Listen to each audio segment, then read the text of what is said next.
ওকে, আশা করছি আপনারা আমাকে দেখতে পাচ্ছেন এবং স্লাইডটাও দেখতে পাচ্ছেন এবং শুনতে পাচ্ছেন। আপনাদেরকে আমি যে লাইভ এমসিকিউ অ্যাপ সাজেস্ট করেছি, এই অ্যাপের কিছু প্রবলেম আছে। কিছু প্রবলেম বলতে হচ্ছে কিছু কিছু জায়গায় আমার দৃষ্টিতে মনে হয়েছে তারা অত্যাধিক পাণ্ডিত্য করে। এই এই জিনিসটা আমার পছন্দ না। এবং কিছু কিছু পরীক্ষায় তারা আসলে এমন মার্ক এমন কোশ্চেন করে যে কোশ্চেনগুলো আপনার কাছে মনে হয় যে মানে মানে আকাশচুম্বী। প্রিলিমিনারিতে এইরকম কোশ্চেন স্বপ্নেও ভাবা যায় না, এই টাইপের কোশ্চেন করে। তো আমি আগেই বলেছি, আপনি মার্ক কত পান এটা দেখার বিষয় না, এবং অন্যদের মার্কের সাথে নিজেকে কম্পেয়ার করবেন না। এই লাইভ এমসিকিউ অ্যাপে এমন এমন ছেলেপ্লে আছে যে সমস্ত ছেলেপ্লে হচ্ছে ধরেন 2 বছর ধরে এই লাইভ এমসিকিউ অ্যাপটা নিয়ে নাড়াচাড়া করতেছে। সো আপনি যে কোশ্চেনই বলেন না কেন, এরা কোনো কোশ্চেন, যতটা কোশ্চেন নতুন কোশ্চেন করে তার চাইতে বেশি হচ্ছে এরা কোশ্চেন সাফল করে। ধরেন এদের মেইন ডেটাবেজে 10,000 কোশ্চেন আছে, এই 10,000 কোশ্চেন থেকে সাফল করে করে করে করে আপনাকে দেয় কোশ্চেনগুলো পরীক্ষার ক্ষেত্রে। তো সাধারণত এরকম হয় যে কিছু কিছু ছেলে প্লে আছে যে এদের ডাটাবেজে যতগুলো কোশ্চেন আছে সবগুলো কোশ্চেনই সে কোনো না কোনো সময় এই কোশ্চেনের উপর দিয়ে গেছে। এরা হচ্ছে মানে প্রিলি বাবা আর কি, হয়ে যাওয়ার মতন একটা অবস্থা। তো দেখবেন যে এরা অনেক মার্ক পেয়ে যাবে, আপনি পাবেন 200-তে ধরেন 70, যে পরীক্ষায় একজন 150 পেয়ে বসে আছে। আপনার কাছে মনে হবে আমার তো লাইফ শেষ। তো এইরকম যদি মনে হয়, এমন হতে পারে এই 150 পাওয়া ছেলেটা প্রিলি টিকবে না, ঠিক আছে, এবং এই 150 পাওয়া ছেলে কিছুই করতে পারবে না, এরকম হওয়ার সম্ভাবনা খুবই বেশি। সো এই সমস্ত জিনিসে নিজেকে কখনোই আটকায় ফেলবেন না। আমি আপনাদেরকে পরীক্ষা দিতে বলেছি শুধুমাত্র এই জন্য যে পরীক্ষার এনভায়রনমেন্টের সাথে কোশ্চেন, পরীক্ষা ভীতি, পরীক্ষা ফোবিয়া বলে যে জিনিসটা আছে, এই পরীক্ষা ফোবিয়া থেকে আপনি বের হয়ে আসবেন। এক, 2 নাম্বার কাজ হবে হচ্ছে 2 নাম্বার যে কাজটা হবে, আপনি নেগেটিভ কমাবেন। মানে আপনি আবেগের, নিজের আবেগকে কন্ট্রোল করা। নেগেটিভ হয় কেন? আপনি কিন্তু উবু 10, 20, 30, 40 গুণে আপনি আনসার করেন না। আপনি একটা জিনিস একটা অ্যাঙ্গেলে প্রেডিক্ট করেই আপনি আনসার করেন। কোনো একটা দিক দিয়ে আপনি একটা অপশনকে লজিকে মিলান যে এইটা উত্তর হবে। এই যে প্রেডিকশনগুলো আপনি যে প্রেডিকশন করেন, এটাকে সুপার ন্যাচারাল প্রেডিকশন নাকি এটা আসলে ইলিমিনেশন মেথড? ইলিমিনেশন মেথড হচ্ছে ধরেন আপনাকে বলা হয়েছে বিভূতিভূষণ উপন্যাস কোনটা কোনটা, এর মধ্যে আপনি একটা দেখলেন কোনটা কোনটা বিভূতিভূষণের উপন্যাস আপনি বুঝতেছেন না, কিন্তু এখানে একটা অপশন দেখে বুঝলেন এটা মানিক বন্দ্যোপাধ্যায়ের উপন্যাস, তো এটা বাদ দিয়ে দিবেন, এটা বিভূতিভূষণ না।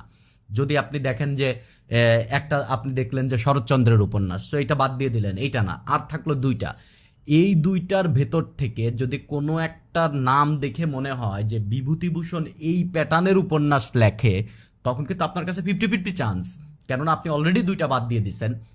বাট বিভূতিভূষণ সম্পর্কেও আপনার একটু ধারণা থাকতে হবে, তার লেখার প্যাটার্ন কি, সে কি টাইপের জিনিস লেখছে। সো এই ধারণার উপর বেস করে আপনি একটা আনসার দিলেন, এইটা হতে পারে হচ্ছে আপনার রিস্ক নেওয়ার লেভেল। কিন্তু আপনার কিছুই জানেন না, আপনি মনে করলেন যে আরে এইটা হতে পারে, এটা আমার মনে মনে ডেকে বলতেছে, আপনার যে ইনটিউশন লেভেল অনেক হাই, এইটা দেখে আপনার মনে হচ্ছে এটা দাগাইলেন। এই আবেগের বশবর্তী হয়ে যে লুপে পাড়া দিবেন ভাই, বিসিএস এর প্রিলিমিনারি কিন্তু আর 4টা প্রিলিমিনারির মতন না, এইখানে 50% মার্ক কেটে নিবে। সো এই জায়গাগুলা থেকে নিজের এই আবেগটা কন্ট্রোল করতে পারা, এই জন্য আপনাদেরকে আমি বলেছি এই পরীক্ষার সাথে থাকা, এবং প্রচুর পরীক্ষা দিতে হবে, প্রচুর পরীক্ষা দিতে হবে। বাট সব কোশ্চেন পারার দরকার নাই। আপনার সিলেবাসে আপনি যা যা পড়েছেন এর মধ্যে কয়টা আপনি পড়া জিনিস ভুল করে ফেলতেছেন, সেইটা আপনার পরীক্ষার পরে রিভিউ দিতে হবে। শুধু পরীক্ষা দেখে আচ্ছা মার্ক কত পাইলাম পরীক্ষাটা শেষ, ব্যাপারটা তা না। আপনি অবশ্যই প্রত্যেকটা কোশ্চেনে আবার ব্যাক যাবেন, এইটা আমি ভুল করলাম, কেন ভুল করলাম, এইটা আমি যে কোন সেন্সে আমি দিছিলাম, আমার মনের কোন অ্যাঙ্গেল থেকে এটা টানছিল যে এইটা আমি আনসার করব। তো এই সমস্ত বিষয় আপনাকে পর্যালোচনা করতে হবে। একটা পরীক্ষা দেওয়া মানে নিজেকে জাজ করা, ওই অ্যাপের কাছে নিজেকে ছেড়ে দেওয়া না। এই অ্যাপটা এক সেন্সে খুবই ভালো এবং এক সেন্সে খুবই ডেঞ্জারাস। সো এই ডেঞ্জারাস জিনিসটা, এই অ্যাপটা যে ডেঞ্জারাসও হতে পারে, এই জিনিসটা মাথায় রাখতে হবে ভাই। মানে একবারে বোকার মতন আপনি আনসার করে চলে যাবেন, আনসার করে চলে যাবেন, ব্যাপারটা তা না। আশা করি আমার বক্তব্য বুঝতে পারছেন। আজকে আমরা আলাপ আলোচনা শুরু করব হচ্ছে মূলত আজকে আমরা বেশ কয়েকজন সাহিত্যিক নিয়ে কথাবার্তা বলবো, বেশ কয়েকজন সাহিত্যিক নিয়ে কথাবার্তা আমরা বলবো। তার মধ্যে আজকে আমরা শুরুতে একটা কোশ্চেনের আনসার দিতে চাই যে আসলে আপনি বিসিএস প্রিপারেশন নিতে এসে আপনি সাহিত্য কেন পড়বেন। এইটা আসলে অনেকেরই ধরেন যারা বিশেষ সমালোচক ক্রিটিক তারা এই টাইপের কথা বলে যে অমুকের কয়টা উপন্যাস আছে এটা মুখস্থ করে আমার কি লাভ হবে। সাহিত্য আসলে কি, সাহিত্যের ডেফিনেশনটা শিখতে হবে আমাদের। সাহিত্য হয় ভাষার, এবং এই সাহিত্যের মাধ্যমে একটা দেশের, একটা অঞ্চলের, একটা যারা বসবাস করে এদের জীবনযাত্রা, এদের চিন্তা ভাবনা, এদের আর্থসামাজিক অবস্থান সব কিছু ফুটে ওঠে। এই টাইপের মানুষরা কিভাবে কথা বলে, কিভাবে তারা চিন্তা ভাবনা করে। আমাদের আমি কি, আপনি আমাকে যা দেখতেছেন তা কিন্তু আমি না, এটা আপনি আমার দেখতেছেন বাহ্যিক, বাট ইন্টারনালি আমি মানুষটা কেমন সেইটা হচ্ছে আমি। তো সাহিত্য হচ্ছে আপনার আমার সবার একটা সার্বিক ব্যাপার হচ্ছে সাহিত্য। এবং সাহিত্য হচ্ছে প্রতীকী এবং কল্পনা শক্তি দিয়ে হচ্ছে সাহিত্য লেখা। সো একজন লেখক একটা অঞ্চল নিয়ে কি চিন্তা করছে সে তার গল্পের মধ্য দিয়ে প্রকাশ করবে। আপনি প্রজাতন্ত্রের একটা কর্মচারী হয়ে আপনি কিন্তু এই অঞ্চলের বাংলা ভাষাভাষী মানুষের সাথে আপনি ডিল করবেন। আপনি যখন একটা উপজেলায় যাবেন, সেই উপজেলার যারা হচ্ছে ধরেন এই ধোবির সম্প্রদায় বা যারা হচ্ছে জেলে, এই জেলেদের জীবনযাপন কেমন, জেলেরা কি করে, জেলেরা কিভাবে খায়, জেলেদের অর্থনৈতিক অবস্থা কি, এটা আপনার জানতে হবে। এর জন্য আপনাকে তিতাস একটি নদীর নাম পড়তে হবে। এখন ব্যাপার হচ্ছে কি, সমস্যাটা কোথায়, আমরা ব্যাপারটাকে আমাদের কাছে ওই সাহিত্যের যে যে কারণে সাহিত্যকে সিলেবাসে আনা হয়েছে ওই কারণ আমাদের সাথে আসলে কাজে দেয় না। কাজে দেয় না কেন? কেননা আমরা প্রশ্ন দেখে সাহিত্য পড়ি, সাহিত্য পড়ে প্রশ্নের উত্তর দিই না। আমরা দেখি বিগত বছরে আসছে মীর মশাররফ হোসেনের উপন্যাস কোনটি, সো আমরা মীর মশাররফ হোসেনের উপন্যাসের কয়েকটা উপন্যাসের নাম মুখস্থ করে ফেলি। আমরা দেখি যে আয়েশা চরিত্রটা কোন জায়গার, সো আমরা কয়েকটা উপন্যাসের চরিত্র মুখস্থ করে ফেলি। আসল ব্যাপারটা এইটা না। আসল ব্যাপারটা দেখেন, আমার সাহিত্যের একটা বক্তব্যে যদি গত দিনের ধরেন 2 ঘন্টার লেকচার, এই 2 ঘন্টার লেকচারের মধ্যে প্রিলিমিনারিতে কতটুকু আসতে পারে সেইটুকুর আলোচনা কিন্তু খুবই কম। ওই নামগুলো, যে নামগুলো আপনি ডাইজেস্টে পাবেন, বাট এইগুলো মনে রাখার জন্য, এই ভাবটা নিজের মধ্যে বসানোর জন্য এবং একজন পারফেক্ট সিভিল সার্ভেন্ট হয়ে ওঠার পেছনে কিন্তু আপনার এই জিনিসগুলো দরকার আছে। তা না হলে কিন্তু আপনিও বলবেন যে ধরেন জাতীয় সঙ্গীত ভারতের মানুষ লিখছে, আপনি এটা বলবেন। লেখক কখনো দেশের হয় না, লেখক হয় ভাষার, লেখক হয় ভাষার। রবীন্দ্রনাথ কখনো ভারতের না, রবীন্দ্রনাথ বাংলা ভাষার সম্পত্তি। রবীন্দ্রনাথ কখনো বাংলাদেশের সম্পত্তি না, রবীন্দ্রনাথ কখনো ভারত দেশের সম্পত্তি না, রবীন্দ্রনাথ হচ্ছে বাংলা ভাষার সম্পত্তি। এটা আমাদের বুঝতে হবে। সো যাই হোক, আমি এই কথাটুকু এই জন্য বললাম যে আমরা আসলে সাহিত্যের প্রতি যে আপনার ভাবটা তৈরি হবে, এই ভাবটা আমরা তৈরি করতে পারি না। এবং আপনার চাকরি জীবনে বিভিন্ন সময় আপনাকে সাহিত্য পড়তে হবে, বিভিন্ন সময় আপনি সাহিত্য পড়তে হবে, নিজেকে বড় করতে হবে। সাহিত্য কিন্তু আপনার ডাইরেক্ট গল্প বলার ভেতরেও অনেক অনেক অনেক অনেক গল্প বলে, গল্প বলার ভেতরেও অনেক গল্প বলে, অনেক ইনফরমেশন দেয় সাহিত্য। যে ইনফরমেশনগুলো ধরেন হুমায়ুন আহমেদের যদি একটা আপনি উপন্যাস পড়েন, ধরেন একটা উপন্যাস বলতে পারি হিমু সিরিজের একটা উপন্যাস ধরেন এরকম যে হিমুর নীল জ্যোৎস্না, তো এই উপন্যাসে কিন্তু ধরেন একজন চরিত্র আছে যিনি রবীন্দ্রনাথ সাজে। তা রবীন্দ্রনাথ সাজে তার বক্তব্য কি, সে বলতেছে মানব জীবনের কার্বোরেটর ঠিক রাখতে হবে। কার্বোরেটর হচ্ছে একটা মেশিনের পার্টস যেটা ইঞ্জিনের মধ্যে থাকে, যেটা হচ্ছে ইয়ার এবং বাতাস এবং যে আপনি ডিজেল বা অকটেন নেন এটাকে মিক্সচার করে আর কি। সো এইটা হচ্ছে কার্বোরেটর। সে বলতেছে মানব জীবনের কার্বোরেটর ঠিক রাখতে হবে। সব কার্বোরেটর ঠিক করা মানে কি দুর্নীতিগ্রস্ত হওয়া যাবে না, এই জিনিসটা। ধরুন সে একটা গল্প বলতেছে একজনকে, এই হিমু গল্প বলতেছে যে আপনার আপনার আপনার জীবনে যদি মহৎ মানুষ হতে হন তাহলে ভালো কাজ করতে হবে। তো ঋষি কাশ্যপের কথা বলতেছে, ঋষি কাশ্যপের কাছে একজন দস্যু আসছে। দস্যু এসে বলতেছে যে আপনি আমাকে দীক্ষা দেন। এই দস্যুকে বলতেছে আপনি আমাকে দীক্ষা দেন, আমি ভালো মানুষ হতে চাই, আমি ভালো মানুষ হতে চাই, আপনি আমাকে দীক্ষা দেন। তখন ঋষি কাশ্যপ এই দস্যুকে বলতেছে যে ঠিক আছে আমি আপনাকে দীক্ষা দিব, কোনো সমস্যা নাই। তো আপনাকে একটা ভালো কাজ করে আসতে হবে। তো লোকটা তো দস্যু মানুষ, সে চলে গেছে, একটা ভালো কাজের সন্ধানে সে গেছে। সে দেখে যে রাস্তায় একটা কুকুর ল্যাংচাতে ল্যাংচাতে যাচ্ছে, মানে কুকুরের পাটা ভাঙা, সে পা চলতে পারে না, আবার তার গায়ে ঘা হয়েছে, সেই ঘায়ে মাছি লেগে গেছে, এইরকম একটা খুবই বিভৎস একটা কুকুর, বাট বেঁচে আছে। তো সে চিন্তা করতেছে যে কুকুরের যে যন্ত্রণা হচ্ছে, এই যন্ত্রণাটা লাঘব হওয়া দরকার। এই জন্য দস্যু একটা থান ইট নিয়ে কুকুরের মাথায় বাড়ি দিয়ে কুকুরটাকে মেরে ফেলছে। তো এখন এই ঋষি কাশ্যপের কাছে দস্যু আসছে, এসে বলতেছে যে এখন আমার শিক্ষা দেন, আমি একটা ভালো কাজ করে আসছি। বলছে ভালো কাজ কি করছো? বলছে এইরকম একটা অসুস্থ কুকুর কষ্ট পাচ্ছিল, আমি তাকে মেরে ফেলছি। তো ঋষি কাশ্যপ বলতেছে ঠিক আছে, গোসল করে আসো, তোমাকে আমি দীক্ষা দিব। তখন হিমু যে গল্পটা বলতেছিল, তখন যাকে বলতেছে সে বলতেছে এইটা তো ভালো কাজ হইল না, সে তো একটা পশু হত্যা করছে। তখন হিমু বলতেছে যদিও ভালো কাজ করে আসতো তাহলে তো ভালো কাজ করাও শিখেই গেছে, ওর তো আর দীক্ষার প্রয়োজন নাই। এই যে দেখেন, একটা গল্পের মধ্যে সে আপনাকে একটা লেসন দিল। সো জীবনের লেসন পেতে হলে আপনাকে সাহিত্য পড়তে হবে। সো জীবন চলাকালীন সময় আপনি সাহিত্য পড়তে হবে। তো সাহিত্যের একটা ভাব ক্রিয়েট হবে, কিন্তু সিভিল সার্ভিসের এই প্রিপারেশনে এসে আসলে আপনি অল্প সময় অনেক সাহিত্য পড়ে ফেলতে পারবেন না। সেই জন্য আমার টার্গেট হবে আমরা আসলে একটু ইনডেপথ আলোচনা করবো। ইনডেপথ মানে তো পুরা বইটা পড়তে হবে। সো ইনডেপথ আলোচনা করবো, এটা তো পসিবল না। তো আমরা তারপরেও গল্পটা বলার ট্রাই করবো। আজকে আমাদের টার্গেট আছে, আমরা 5জন সাহিত্যিক নিয়ে কথা বলবো, এবং এরা রথী মহারথী টাইপ। আমরা বিভূতিভূষণ নিয়ে কথা বলবো, আমরা মানিক বন্দ্যোপাধ্যায় নিয়ে কথা বলবো, আমরা মীর মোশাররফ হোসেন নিয়ে কথা বলবো, মুনীর চৌধুরী নিয়ে কথা বলবো, সৈয়দ শামসুল হক নিয়ে কথা বলবো।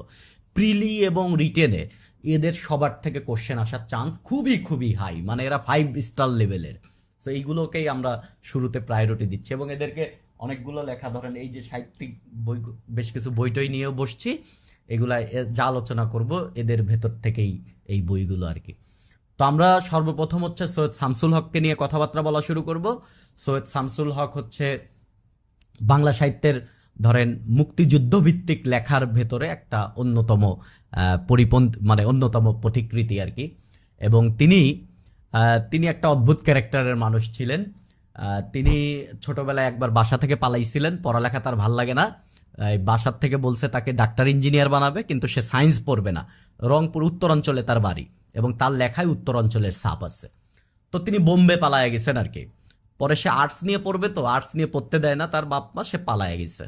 তারপরে সে ব্যাক আসছে, ব্যাক আসার পরে সে পরিবারের ইচ্ছার বাইরেই সে তার ইচ্ছাকেই প্রায়োরিটি দিছে। সে জগন্নাথ কলেজে ইন্টারমিডিয়েট পড়ছে, এরপরে ঢাকা ভার্সিটিতে সে ইংলিশে পড়ছে আর কি। কিন্তু ঢাকা ভার্সিটির পড়ালেখাও সে শেষ দেয় নাই। পড়ালেখা শেষের আগেই সে ঢাকা ইউনিভার্সিটি থেকে আবার ভাগছে, বিভিন্ন জায়গায় ঘুরছে ফিরছে আর কি। এরপরে পরিবারের অভাবনটন যখন শুরু হয়, তিনি ক্যারিয়ার শুরু করেন মূলত হচ্ছে মানে চিত্রনাট্য লেখে, সিনেমার চিত্রনাট্য। এই যে একটা সিনেমা, ধরেন সিন 1 টেক 1, সংলাপ কি হবে, এগুলোর তো একটা লেখা থাকে। এই চিত্রনাট্য লিখে তিনি ক্যারিয়ার শুরু করেন টাকা পয়সা ইনকাম করার জন্য। এবং অবাক করার বিষয়, বাংলা একাডেমি পুরস্কার, তিনি সবচেয়ে কম বয়সী লেখক হিসেবে বাংলা একাডেমি পুরস্কার পান মাত্র 31 বছর বয়সে। যদিও কোথায় কোথায় 29 লেখা আছে, বাট 31 বছর বয়সে, সবচেয়ে কম বয়সে তিনি হচ্ছে পান আর কি, বাংলা একাডেমি পুরস্কার পান। এইটাও কিন্তু প্রিলিমিনারির জন্য একটা খুবই গুরুত্বপূর্ণ ইনফরমেশন। তাকে বলা হয় সব্যসাচী লেখক। সব্যসাচী কি? যার ডান হাত এবং বাম হাত সমান তালে চলে। ধরেন আপনি যদি ডানহাতি হন, তাহলে আপনি ডান হাত দিয়ে যত জোরে ক্রিকেট বল ছুটতে পারবেন, বাম হাত দিয়ে তত জোরে ক্রিকেট বল ছুটতে পারবেন না, বা বাম হাত আপনার অত ভালো কাজ করবে না। বাম হাত হচ্ছে উইক হ্যান্ড। আবার যে লেফট হ্যান্ডেড, তার কাছে আবার লেফট হ্যান্ড অনেক উইক হ্যান্ড। কিছু কিছু মানুষ আছে যে দুই হাতেই যার ব্যালেন্স সেম, মানে ডানে বামে সব দিকেই যার ব্যালেন্স সেম, তাকে বলা হয় হচ্ছে সব্যসাচী লেখক, মানে সব্যসাচী। আর লেখার দিক দিয়ে সব্যসাচী এই কথার মানে হচ্ছে আমাদের যে সৈয়দ শামসুল হক কবিতা, উপন্যাস, নাটক, ছোট গল্প, অনুবাদ, সব জায়গায় দিকেই তার, এবং চিত্রনাট্য, সব কিছুতেই তিনি বিচরণ করছেন। এই জন্য তাকে সব্যসাচী বলা হয়। কিন্তু প্রকৃত সব্যসাচী লেখক যদি বলেন যে সব জায়গায় বিস্তার লাভ করছে এবং বড় সড়ো করে বিস্তার লাভ করছে, তিনি হচ্ছে রবীন্দ্রনাথ ঠাকুর। বাট সৈয়দ শামসুল হক রবীন্দ্রনাথ ঠাকুরের লেভেলের না। তবে কেউ কেউ বলেন যে এই জন্য তাকে সব্যসাচী বলা হয় না, যে তিনি এতগুলা জিনিস লিখছেন এই জন্য সব্যসাচী লেখক বলা হয় না। তিনি যখন জীবনের শুরুর দিকে লিখতেন তখন তার বই পাবলিশ হতো সব্যসাচী প্রকাশনা থেকে, এই জন্য তাকে সব্যসাচী বলা হয়। সো দুইটাই মত আছে। সো দুই দিক দিয়ে আপনার যদি রিটেনে কোশ্চেন আসে সৈয়দ শামসুল হককে কেন সব্যসাচী লেখক বলা হয়, তখন আপনি দুইটা যুক্তি উপস্থাপন করবেন এবং তার দুই একটা উপন্যাস কবিতার নাম টাম দিয়ে দিবেন, এতে করে আপনার লেখা আটোসাটো হবে, চমৎকার হবে। এবং সাহিত্যে কোনো কোড যদি রিটেনে লিখতে হয় এটা ব্লু কালারে লিখতে হবে। তিনি হচ্ছে রংপুর অঞ্চলের মানুষ এবং তার উস্তাদ ছিলেন হচ্ছে মনির চৌধুরী, এবং মনির চৌধুরীর ইয়েতেই মানে মনির চৌধুরীকে দেখেই তিনি সাহিত্যের দিকে ফিরে আসেন আর কি। এবং মূলত তিনি টি.এস. এলিয়ট, ইংলিশ যিনি আমরা সাহিত্যিক পড়ব টি.এস. এলিয়ট, এর দ্বারা ভীষণ অনুপ্রাণিত ছিল এবং তিনি বলেছিলেন টি.এস. এলিয়টের কাব্যনাট্য আমাকে ক্রয় করেছিল।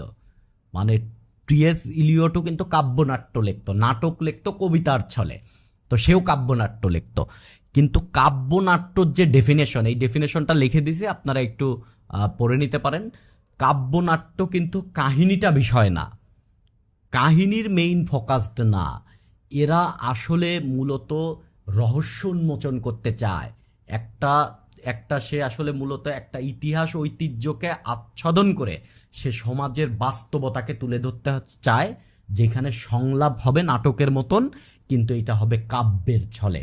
মানে এইখানে ধরেন আপনি এসে ডায়লগ দিবেন সিনেমা, আমি যেভাবে কথা বলতেছি এইভাবে না, আপনি কথা বলবেন হচ্ছে মানে ছন্দ দিয়ে, এটাই হচ্ছে কাব্যনাট্য। এবং সৈয়দ শামসুল হক বাংলা কাব্যনাট্যের একটা বিশাল জিনিস আর কি। তার বিখ্যাত কাব্যনাটক হচ্ছে নুরুল দিনের সারা জীবন। আপনারা জানেন যে রংপুর অঞ্চলে একটা সময় কৃষক বিদ্রোহ হয়েছিল। কৃষক বিদ্রোহ হচ্ছে আপনারা জানেন 1757 সালে পলাশী যুদ্ধে আমাদের অঞ্চলে আসলে কোম্পানি, ইস্ট ইন্ডিয়া কোম্পানি একটা ভালো মতন দখল করে নেয়। এরপরে শুরু হয় হচ্ছে 1765 সালে গিয়ে মূলত দ্বৈত শাসন ব্যবস্থা হয়। দ্বৈত শাসন মানে কি, নবাবও শাসন করবে, কোম্পানিও শাসন করবে। বছরে 26 লাখ টাকা নবাবকে দিবে, এরপর এর বিনিময়ে তারা হচ্ছে আইন শৃঙ্খলা এবং ট্যাক্স খাজনা আদায়ের দায়ভার নিবে কোম্পানি। এতে করে মূলত কোম্পানির দমনপীড়ন শুরু হয়। এবং এই যে কোম্পানির দমনপীড়ন এবং এদের যে দ্বৈত শাসনের কুফল, এটা মাত্র দেখা দিছিল হচ্ছে 5 বছর পরেই 1770 কিন্তু বিরাট দুর্ভিক্ষ হয় এবং এতে কিন্তু আপনার বহু মানুষ মারা যায় এবং কৃষকরা বঞ্চিত হতে থাকে। তখন রংপুরে জেগে ওঠে হচ্ছে নুরুল দিন, এবং নুরুল দিন হচ্ছে কৃষকদের প্রতিনিধি। তখন তারা নবাবকে, লোকাল যারা কৃষক তারা নবাবকে নবাব মেনে নেবেন না, তারা মেনে নেবেন হচ্ছে নুরুল দিনকেই, তারা নবাব হিসেবে মেনে নেয়। এই যে শুরুতেই লেখা আছে যে মুক্তি দিবে নুরুল দিন, হামার নবাব নুরুল দিন। হামার হচ্ছে রংপুর অঞ্চলের আমার আর কি, আমারকে তারা বলে হামার। মুক্তি দিবে নুরুল দিন, হামার নবাব নুরুল দিন। টি.এস. এলিয়টের দ্বারা প্রভাবিত হয়েই তিনি এইটা লিখেছেন। এবং এই বিষয় নিয়ে অনেক দ্বিমত আছে, ঠিক আছে। অনেকেই বলেন যে এই কৃষক বিদ্রোহে নুরুল দিন মারা গেছে। নুরুল দিন আসল ঘটনায় নুরুল দিন মারা যান নাই। এবং এই কৃষক বিদ্রোহতে কিন্তু প্রায় 60 থেকে 70 হাজার মানুষ মারা গেছিল এবং এইটা ছিল তৎকালীন আমলের সবচেয়ে বড় মৃত্যু, 60 থেকে 70 হাজার। এবং এইখানে নুরুল দিনের যে বিশেষ সহযোগী ছিলেন, সে বিশেষ সহযোগী মারা গিয়েছিলেন, তার নাম ছিল কি আমি ভুলে গেছি। যাই হোক, নুরুল দিন কিন্তু মারা যান নাই আসল ঘটনায়, কিন্তু সৈয়দ শামসুল হক কিন্তু নুরুল দিনকে একবার মেরেও ফেলছে, আবার জীবিতও করে ফেলছে। তো সেক্ষেত্রে আপনাদের বলা চলে যে নুরুল দিনের একটা মানে এইটা ইতিহাস আশ্রিত হলেই ইতিহাসের কাহিনীকে একটু বিকৃত করে সৈয়দ শামসুল হক নিজের মতন করে এটা তুলে ধরছে। এবং এইখানে দুইটা আমি আপনার সংলাপ লিখে দিচ্ছি, এই দুইটা আপনার লেখার ক্ষেত্রে ভালো মতন ব্যবহার করতে পারেন।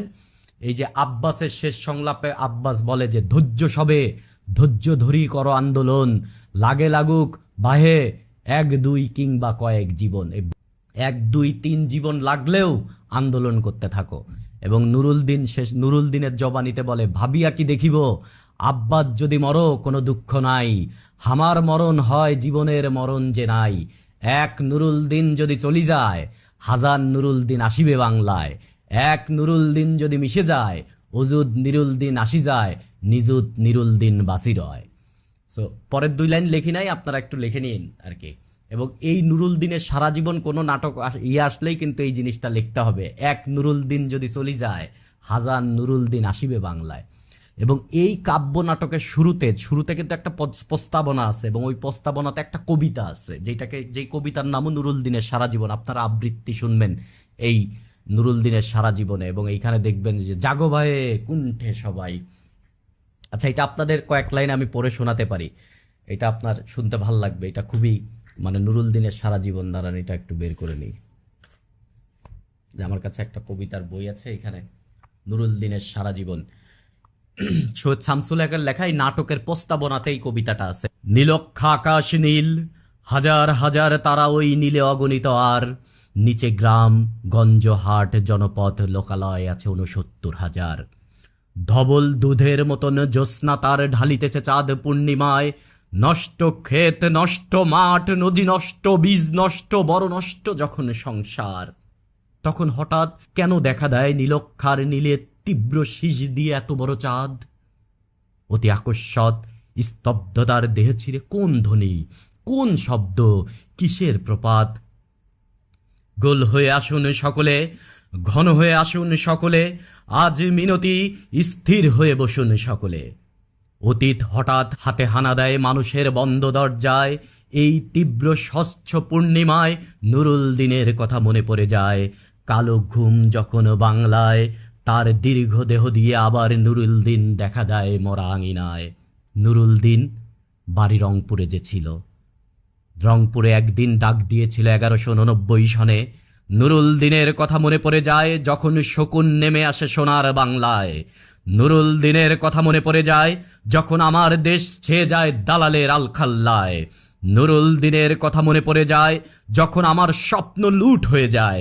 নুরুল দিনের কথা মনে পড়ে যায় যখন আমার কণ্ঠ বাজেয়াপ্ত করে নিয়ে যায়। নুরুল দিনের কথা মনে পড়ে যায় যখন আমারই দেশে আমারই দেহ থেকে রক্ত ঝরে যায় ইতিহাসের প্রতিটি পৃষ্ঠায়। আসুন আসুন তবে আজ এই প্রশস্ত প্রান্তরে, যখন স্মৃতির দুধ জ্যোৎস্নার সাথে ঝরে পড়ে, তখন কে থাকে ঘুমে, কে থাকে ভেতরে, কে একা নিঃসঙ্গ বসে অশ্রুপাত করে। সমস্ত নদীর অশ্রু অবশেষে ব্রহ্মপুত্রে মেশে। নুরুল দিন কোথাও যেন সারা দেশে পাহাড়ি ঢলের মতন নেমে আসে সমস্ত ভাষায়। অভাগা মানুষ যেন জেগে ওঠে আবার এই আশায় যে একদিন নুরুল দিন আসিবে বাংলায়। আবার নুরুল দিন একদিন কালো পূর্ণিমায় দিবে ডাক, জাগো ভাইয়ে কুণ্ঠে সবাই। এটা মানে নাটক শুরু হয় এরকম একটা কবিতা দিয়ে।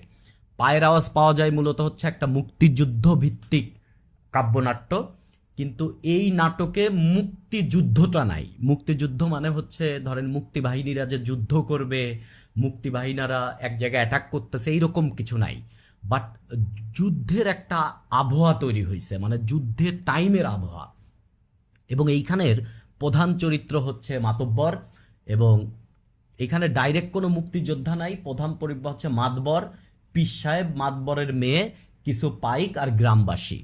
আর মুক্তিযোদ্ধাদের দল আছে, বাট তারা আসে নাই।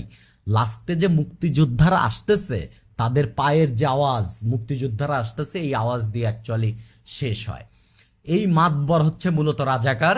সে গ্রামবাসীদেরকে করে রাখে যে পাকিস্তান খুবই ভালো, পাকিস্তান ইসলামের কথা বলে, এই সমস্ত কথা বলে সে গ্রামবাসীকে করে রাখে। যে গ্রামবাসীর মাতবরের উদ্দেশ্যে শুরুর দিকে বলে যে আপনার হুকুম মতন এই সারা 17 গ্রামে কোনোদিন কোনো বেটা মুক্তিবাহিনীর নামে আসলেই খেদাই দিছি।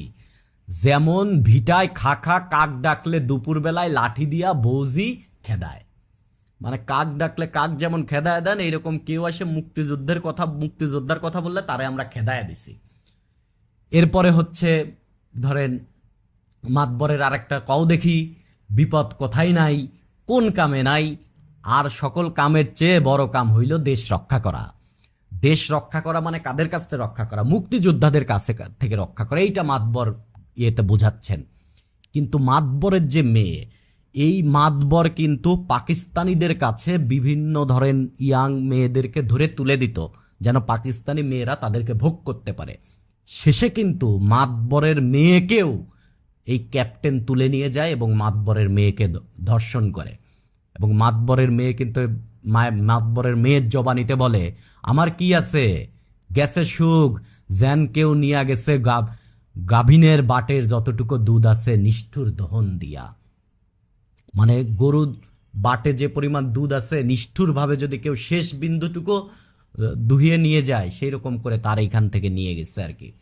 শেষে কিন্তু মাতবরের মেয়ে আত্মহত্যা করে এবং গ্রামের লোকজন একসময় বুঝতে পারে যে মাতবর আমাদেরকে ভুলভাল জিনিস বুঝায় এতদিন রাখছে। এবং লাস্টে কিন্তু এই যে পাইক নিজের পাইক মানে মাতবরের পাহারাদারই মাতবরকে খুন করে ফেলে এবং খুন করে মাতবরের লাশের কাছে দাঁড়ায় বলে, আপনার কোনো ইমান ছিল না। এবং লাস্টে মাতবর যখন মৃত্যুর কোলে ঝুলে পড়ে তখন সে দেখে যে কানে শুনে যে মুক্তিযোদ্ধাদের পায়ের আওয়াজ শুনে। এইটা হচ্ছে কাব্যনাট্য। মূলত এইখানে ক্ষমতা পিপাসু যে শাসক শ্রেণী, তারা যে গ্রামের মানুষকে কিভাবে অন্ধ করে রাখছে এবং এই অন্ধ করতে গিয়ে সে আসলে নিজেই নিজের পাতা জালে নিজেই পা দিছে, এই জিনিসটা ফুটে উঠছে আর কি। তো রিটেনের ক্ষেত্রে কিছু কোট মনে রাখতে হবে, কিছু মনে না থাকলেও এই লাইনটা মনে রাখবেন যে আপনার কোনো ইমান ছিল না পাইক, এটা লিখে দিবেন। এরপরে আমরা উপন্যাস নিয়ে কথা বলতে পারি। এই দুইটাই তার নাটক মোটামুটি মনে রাখতে পারেন। অন্যান্য কয়েকটা নাটকের নাম দুইটা আপনি মনে রাখবেন, তিনটা নাটকের নাম মনে রাখবেন। একটা নারীগণটা নাম মনে রাখা দরকার, শুধু নাম, রিটেনে আসার কোনো চান্স নাই, শুধু নামটা মনে রাখবেন এটার। নারীগণ, গণনায়ক আর বাংলার মাটি বাংলার জল, শুধুমাত্র প্রিলিমিনারির জন্য নাম। আর রিটেনে কোশ্চেন আসলে এই দুইটা থেকেই কোশ্চেন আসতে পারে, দ্যাটস ওয়াই আমরা এটা নিয়ে কথাবার্তা বলছি আর কি। উপন্যাস নিয়ে কথা বলতে গেলে সৈয়দ শামসুল হকের উপন্যাস হচ্ছে সবচেয়ে প্রসিদ্ধ যে উপন্যাস, সেটা হচ্ছে নিষিদ্ধ লবান। কিছুদিন আগে বেশ কিছু বছর আগে জয়া আহসানের একটা মুভি ছিল গেরিলা, এবং এই গেরিলা চলচ্চিত্রটাই নিষিদ্ধ লবান এর দিয়েই হচ্ছে কাহিনী নিয়েই তৈরি। এইখানে যে গেরিলা আর কি, যে মানে নিষিদ্ধ লবানের যে এই নিষিদ্ধ লবানের যে নায়িকা আর কি বিলকিস, এই বিলকিস হচ্ছে এই নিষিদ্ধ লবানের নায়িকা বলতে হচ্ছে প্রধান চরিত্র।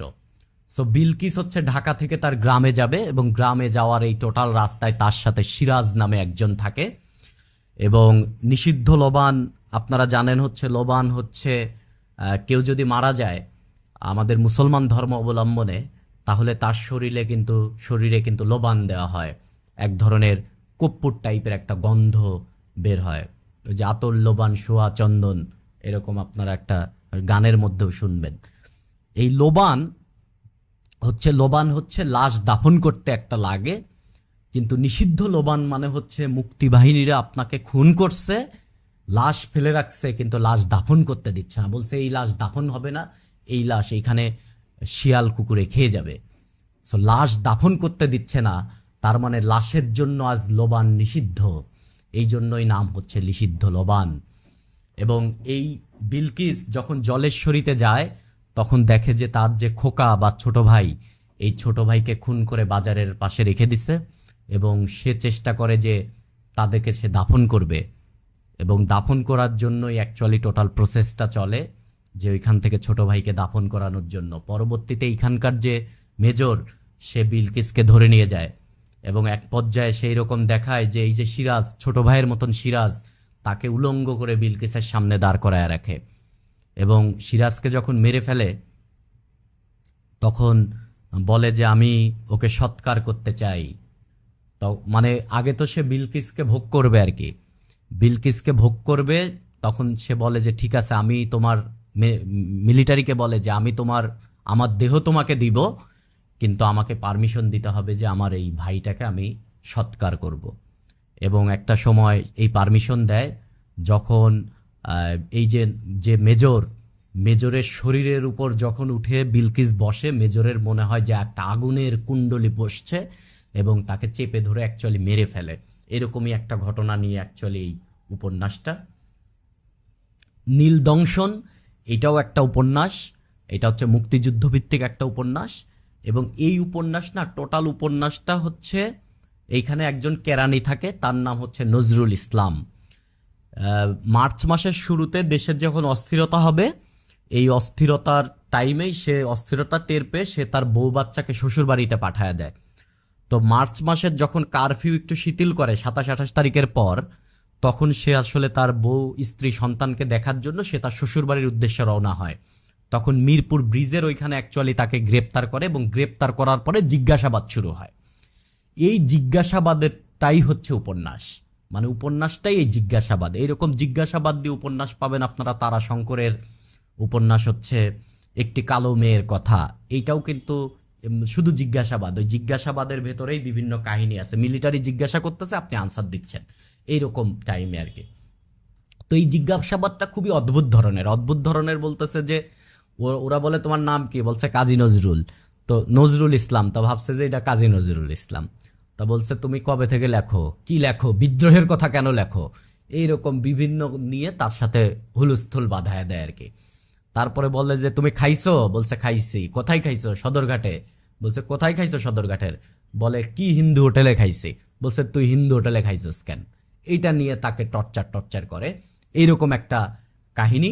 তবে এইখানে আসলে মূলত সে দেখানোর ট্রাই করছে যে একটা আদর্শবান মানুষকে দেখানোর ট্রাই করা হয়েছে। সে তার মানে মৃত্যুকে রেখেও সে তার ফ্যামিলিকে মনে রাখার ট্রাই করছে আর কি। এই সমস্ত বিষয় আশাই হচ্ছে এই উপন্যাসের মেইন কথা।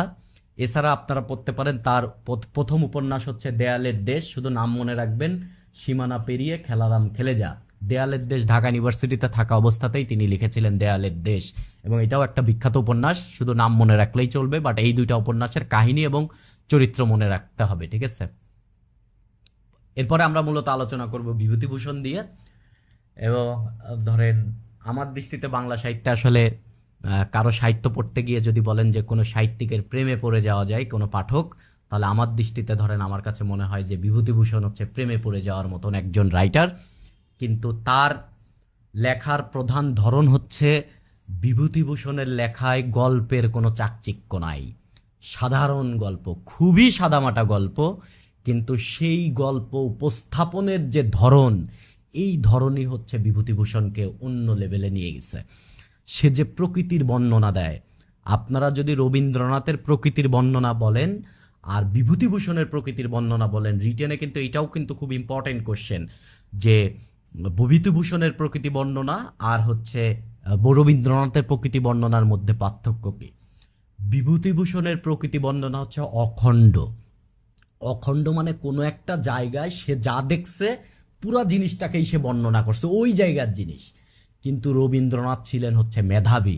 সে ধরেন কোনো একটা, সে যখন এই যে পদ্মা নদী দিয়ে চলতো, ধরেন সে গোয়ালন্দর ওইখানে কিছু একটা অংশ দেখে তার ভাল লাগছে, তারপরে পাবনার ওই পাশে যে কিছু অংশ দেখে ভাল লাগছে, কলকাতার অংশ জায়গায় একটা গ্রামের কিছু অংশ দেখে ভাল লাগছে। এইরকম খণ্ড খণ্ড জায়গার অংশ নিয়ে রবীন্দ্রনাথ একটা গ্রাম বানায় ফেলে। আসলে ওই রকম কোনো গ্রাম নাই, বিভিন্ন জায়গার গ্রামের অংশ দিয়ে সে একটা কল্পনায় গ্রাম সাজাইছে। তার মানে রবীন্দ্রনাথের প্রকৃতিটা হচ্ছে খণ্ড খণ্ড, কিন্তু বিভূতিভূষণের প্রকৃতিটা হচ্ছে অখণ্ড। বিভূতিভূষণ মূলত হচ্ছে তার যে প্রকৃতি বর্ণনা, তার যে জীবন দর্শন, ধরেন সে যে একটা চাঁদ ডুবে যাচ্ছে, সেই চাঁদ ডুবে যাবার কাহিনীকেই সে যেভাবে উপস্থাপন করে, ধরেন গাছের একটা সবুজ একটা পাতা নড়তেছে, এইটা বর্ণনার মধ্যেও তার ব্যাপারটা, মেইন গল্পতে তার অত বেশি চাকচিক্য নাই। ধরেন আপনি যদি তার পথের পাঁচালী পড়েন, পথের পাঁচালীতে গল্পটা কি, ধরেন অপু দুর্গা, তাদের ভাই বোনের মধ্যকার যে ব্যাপার স্যাপার এবং তাদের অভাব অনটন, সমাজের চিরাচরিত বিষয় আর কি। কিন্তু এইখানে চরিত্রের বর্ণনা, প্রেক্ষাপটের বর্ণনা, বৃষ্টির বর্ণনা, রেলগাড়ির বর্ণনা, এইখানে ধরেন বাগানের বর্ণনা, ফল কুড়ানোর বর্ণনা, এই সমস্ত বর্ণনা অ্যাকচুয়ালি উপন্যাসটাকে অন্য লেভেলে নিয়ে গেছে। আর এর জন্যই কিন্তু সত্যজিৎ রায় এটা নিয়ে চলচ্চিত্র বানাইছে। এবং চলচ্চিত্রে দেখেন, উপন্যাসের প্রকৃতি কিন্তু কখনোই চলচ্চিত্রে ধারণ করা যায় না। বাট মানে বলেন এই তারপরেও যে ধরেন এই চলচ্চিত্রে সত্যজিৎ রায় যে বৃষ্টি দেখিয়েছে, এই বৃষ্টি, এই প্রকৃতি, এই বাজনা, এটা অন্যরকম। এটা বিভূতিভূষণের উপন্যাস ছাড়া এটা পসিবল না। বিভূতিভূষণ হচ্ছে প্রকৃতি বর্ণনার লেখক।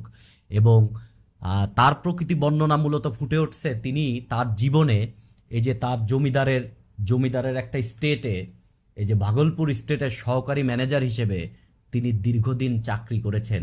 এবং এই ভাগলপুর স্টেটে যিনি যখন চাকরি করেছেন তখন এটা পুরা জঙ্গল আবৃত ছিল, পুরা জঙ্গল। এই জঙ্গল পরিষ্কার করে এখানে চাষাবাদের জায়গা বানাইছে। ধরেন এইখানে এমন যে চিতাবাঘ ঘুরে বেড়ায় যে কোনো মুহূর্তে আপনার, তখন এইখান দিয়ে বিভিন্ন ধরেন হিংস্র প্রাণী ঘুরে বেড়ায়, এরকম একটা জায়গায় বিভূতিভূষণ গিয়ে থেকেছেন এবং বিভূতিভূষণ ওই এলাকার মানুষজনের সাথে মিশেছেন। এবং এইটা নিয়েই কিন্তু তার আরণ্যক উপন্যাসটা লেখা। এবং এই ভাগলপুর স্টেটে বসেই মূলত তিনি পথের পাঁচালীটা লিখেছেন। তার মানে প্রকৃতির ভেতরে থেকে, মানে প্রকৃতির একবারে ডিপ, একবারে সেন্টার পয়েন্ট, যত গভীরে যাওয়া যায় না, এত গভীরে যাওয়া যায় না, এইরকম দুর্গম জায়গায় গিয়ে বসে তিনি পথের পাঁচালী লিখেছেন। বাট গল্পটা কিন্তু বাংলাদেশের অঞ্চলের, ও বিভূতিভূষণের পৈতৃক ছোটবেলার অঞ্চলের গল্প, কিন্তু তিনি গল্পটাকে ওই লেভেলে বসিয়েছেন, প্রকৃতির ভেতরে থেকে বসিয়েছেন। সেই জন্য অ্যাকচুয়ালি পথের পাঁচালী অন্য লেভেলে চলে গেছে। এবং প্রকৃতির ভিতরে না বসে এই জিনিস লেখা যায় না। পরবর্তীতে সারা জীবন শিক্ষকতা করেন এবং তার একটা বড় ব্যাপার আছে, তিনি কিন্তু গৌরী দেবী নামক একজনকে বিয়ে করেন এবং বিয়ের পরের বছরই তার ওয়াইফ মারা যান। এবং তার ওয়াইফ মারা যাওয়ার পরে তিনি কিন্তু দীর্ঘদিন প্রায় ধরেন খুবই মানসিক বিকারগ্রস্ত ছিলেন, মানে স্ত্রী শোকে ছিলেন। এবং তিনি 22 বছর পরে দ্বিতীয় বিয়ে করেন। তার প্রথম স্ত্রী মারা যাওয়ার 22 বছর পরে, 22 বছর পরে বিয়ে করার পরেও কিন্তু তার বাচ্চা কাচ্চা তেমন হচ্ছিল না। তিনি মারা যান, তিনি মাত্র 50 বছর মতন বাঁচছেন, মানে খুবই অল্প জীবন তিনি বেঁচেছিলেন আর কি। তো এই তার মৃত্যুর মাত্র 3 বছর আগে তার একটা সন্তান জন্ম নেয়, তার নাম তারাদাস বন্দ্যোপাধ্যায়। তিনিও কিন্তু একজন রাইটার। তারাদাস বন্দ্যোপাধ্যায় আপনারা এই তারানাথ তান্ত্রিকের চরিত্র যত শিখছেন, তারানাথ তান্ত্রিক এই যে তন্ত্রমন্ত্র করে বিভিন্ন গল্প আর কি, এরকম সুপার ন্যাচারাল গল্প যে শিখেছেন, তারানাথ তান্ত্রিকের রাইটার কিন্তু তারাদাস বন্দ্যোপাধ্যায়। এবং তিনি হচ্ছে তার গল্প, মানে তার সাহিত্যিক হওয়ার পিছনে কি, যে তিনি যখন এই যে এই ভগলপুর স্টেটে যাওয়ার আগেও তিনি শিক্ষকতা করতেন। তো তিনি যখন শিক্ষকতা করতেন তখন হচ্ছে ওই তার যে একজন কলিগ ছিলেন, তার পাচুগোপাল কলিগ আর কি, পাচুগোপাল। তো পাচুগোপাল একদিন তার সাথে সাহিত্য নিয়ে কথাবার্তা বলতেছে আমরা একটা সাহিত্য লিখে ফেলো। তখন বলতেছে না, আমি কিভাবে লিখবো, বিভূতিভূষণ বলতেছে। তারপরে 2 দিন পরে স্কুলে এসে দেখে নোটিশ বোর্ডে লেখা যে বিভূতিভূষণ 2 মাস বা কিছুদিনের মধ্যে আমার একটা উপন্যাস মুক্তি পাবে। তো বিভূতিভূষণের এই খবর তো লুটে গেছে স্কুলে, কিন্তু বিভূতিভূষণ আসলে এই কথা বলেন নাই। পাচুগোপাল বিভূতিভূষণকে একটু ল্যাং মারার জন্য লিখে ফেলছে। তখন সে পাচুগোপালের কাছে গিয়ে খুব উচ্চবাচ্য করছে যে তুমি এটা লিখছো কেন। তা বলছে যে আমি ভাবছি 2 জন মিলেই লিখে ফেলবো, তা তুমি একটা লেখো। তখন হচ্ছে তিনি উপেক্ষিতা নামক একটা ছোট গল্প লেখে। এবং এই ছোট গল্প লেখা নিয়েও একটা বিশাল ঘটনা আছে। তিনি যখন এটা পাঠায় এই গল্পটা ছাপবে কিনা, এবং গল্পটা শুধু ছাপেই না, ওই বছর শ্রেষ্ঠ গল্পের মর্যাদাও পায় এটা, এবং বিভূতিভূষণ লেখক হয়ে পড়েন আর কি। উপন্যাস বলতে গেলে তার প্রথম উপন্যাস এবং তার সবচেয়ে জনপ্রিয় উপন্যাস হচ্ছে পথের পাঁচালী। এবং পথের পাঁচালী উপন্যাস হচ্ছে টোটাল 3টা খণ্ডে বিভক্ত। প্রথম খণ্ডের নাম হচ্ছে বল্লালী বালাই। বল্লালী বালাই কেন? রাজা বল্লল সেনের আমলে কিন্তু হিন্দু ধর্মে বহুবিবাহের প্রথা ছিল। বহুবিবাহের প্রথা হচ্ছে কেমন, আপনি বহুবিবাহ বিভূতিভূষণের বিভিন্ন উপন্যাসে দেখবেন বহুবিবাহের ব্যাপার স্যাপার আসছে, যে আপনি যাবেন বিয়ে করে ফেলবেন, বিয়ে করে 2-4 মাস থাকবেন, বউ রেখে আবার চলে যাবেন আরেক জায়গায়, মানে ছেলে মানুষ এইরকম, বিশেষ করে ব্রাহ্মণরা। এরপর আরেক জায়গায় যাবেন তৎকালীন আমলে আর কি। তো এই রকম বল্লালী বালাই হচ্ছে ধরেন আপনি বিয়ে করে রেখে গেছেন আর আপনার খোঁজ নাই, আপনি আর এক জায়গা চলে গেছেন, আবার বিয়ে করে রেখে চলে গেছেন আর এক জায়গা চলে গেছেন, এই যে ব্যাপারটা। তাহলে যে বউ আপনি রেখে গেছেন তার জীবনে কি সারা জীবনের একটা দুর্দশা চলে আসলো, এইটাই হচ্ছে বল্লালী বালাই। এই যে ইয়ের যে এই অপু দুর্গার বাবার একজন মাসি বা পিসি আর কি, যে ইন্দির ঠাকুরান, এই ইন্দির ঠাকুরান আপনার সিনেমাতেও দেখবেন, খুবই বৃদ্ধ যে মহিলাটা, এই ইন্দির ঠাকুরানের হাজবেন্ড কিন্তু তাকে বিয়ে করে ফেলে চলে গেছে, আর আসেন নাই, এবং সারা জীবন তিনি দুঃখ কষ্টে কাটাচ্ছেন। এই ইন্দির ঠাকুরানের কথাই এইখানে বলছে। এই বল্লালী বালায়ের জীবন্ত সাক্ষী হচ্ছে এইখানে ইন্দির ঠাকুরান। এরপরের অধ্যায়ের নাম হচ্ছে আমাটির ভেপু, যেখানে অপু দুর্গার কাহিনী দেখাইছে। আমাটির ভেপু এটার নাম কেন? আপনারা যদি আমের একটা আটি ফেলে রাখেন, আমের আটি, তো আমের আটি যদি মাটিতে ফেলে রাখেন, তাহলে প্রথমে যে গাছটা হয় একবার চকচকা একটু একটু হালকা বেগুনি কালারের যখন গাছ হয় না, তখন যদি আপনি আটিটা তুলে নেন, তাহলে ওই আটিটা যদি আপনি উপরের হাড় অংশ খুলে ফেলেন, তাহলে ভিতরে একটা নরম অংশ পাওয়া যায়, এবং নরম অংশ হচ্ছে দুইটা নরম অংশ একটা একটার সাথে লাগানো, বুঝতে পারছেন? এইরকম দুইটা পার্ট আমার আটি, এইটার উপর দিয়ে আবরণটা ছিল, ওইটা যদি আপনি খুলে ফেলেন, এই যে ভেতরের সফট অংশটা, এইটা যদি দেয়ালের সাথে আপনি ঘষেন, একটু অ্যাঙ্গেল করে ঘষবেন, এরপরে ফুঁক দিবেন, বাঁশির মধ্যে পং পং করে বাজবে আর কি, ওইটার নাম আমাটির বেপু। এখন আমাটির বেপুতে কিন্তু এই যে আমের যে দুইটা পার্ট একটা একটার সাথে লাগানো, এবং এই পার্ট লাগানো না থাকলে কিন্তু বাজবে না, এই যে দুইটা পার্ট বাঁশি হয়ে যাবে, এই দুইটা পার্ট, এর একটা পার্ট হচ্ছে অপু আর একটা দুর্গা, এবং আলাদা হইলে কিন্তু বাঁশিটা বাজবে না। দ্যাটস ওয়াই তারা একত্রে থাকবে, এবং অপু দুর্গার কাহিনী এখানে বলা হয়েছে। এবং একসময় দুর্গা অসুস্থ হয়ে মারা যায়, এবং অভাব অনটন চলে আসে। এরপরের পার্টটাই হচ্ছে অক্রুর সংবাদ, তৃতীয় অধ্যায়। অক্রুটা কি জানেন? অক্রুটা হচ্ছে এই যে বৃন্দাবন থেকে কংস বধ করার পর শ্রীকৃষ্ণ যখন মথুরায় ব্যাক চলে যায়, তখন সে একটা রথে করে যায়। এই রথটা যার, তার নাম অক্রু। অক্রুর রথে করে কিন্তু কৃষ্ণ চলে যায়, এই মথুরাতে চলে যায় আর কি, এই বৃন্দাবন ছেড়ে। এইখানেও কিন্তু অপুর মা সর্বজয়া এবং তার বাবা, এরা কিন্তু হচ্ছে কাশিতে চলে যায়, কাশি জীবনে চলে যায়। এই নিশ্চিন্দপুর থেকে এই দুঃখ অনাটন আর ভাল লাগে না, কাশিতে চলে যাবে। এই যে কাশিতে গিয়ে কাশির জীবনযাপন, এই জীবনযাপন, এই যে তারা যে নিশ্চিন্দপুর থেকে কাশিতে চলে গেল, এই পাঠটার নামই হচ্ছে অক্রুর সংবাদ। ঠিক আছে? এইখানে কিন্তু ধরেন লাস্টের দিকে একটা চমৎকার ডায়লগ, পথের পাঁচালী নিয়ে কোনো কথা আসলে এই ডায়লগটা দিবেন লাস্টের দিকে, এবং এইরকম বলে যে, পথের দেবতা প্রসন্ন হাসিরা বলিলেন, মূর্খ বালক, পথ তো আমার শেষ হয়নি।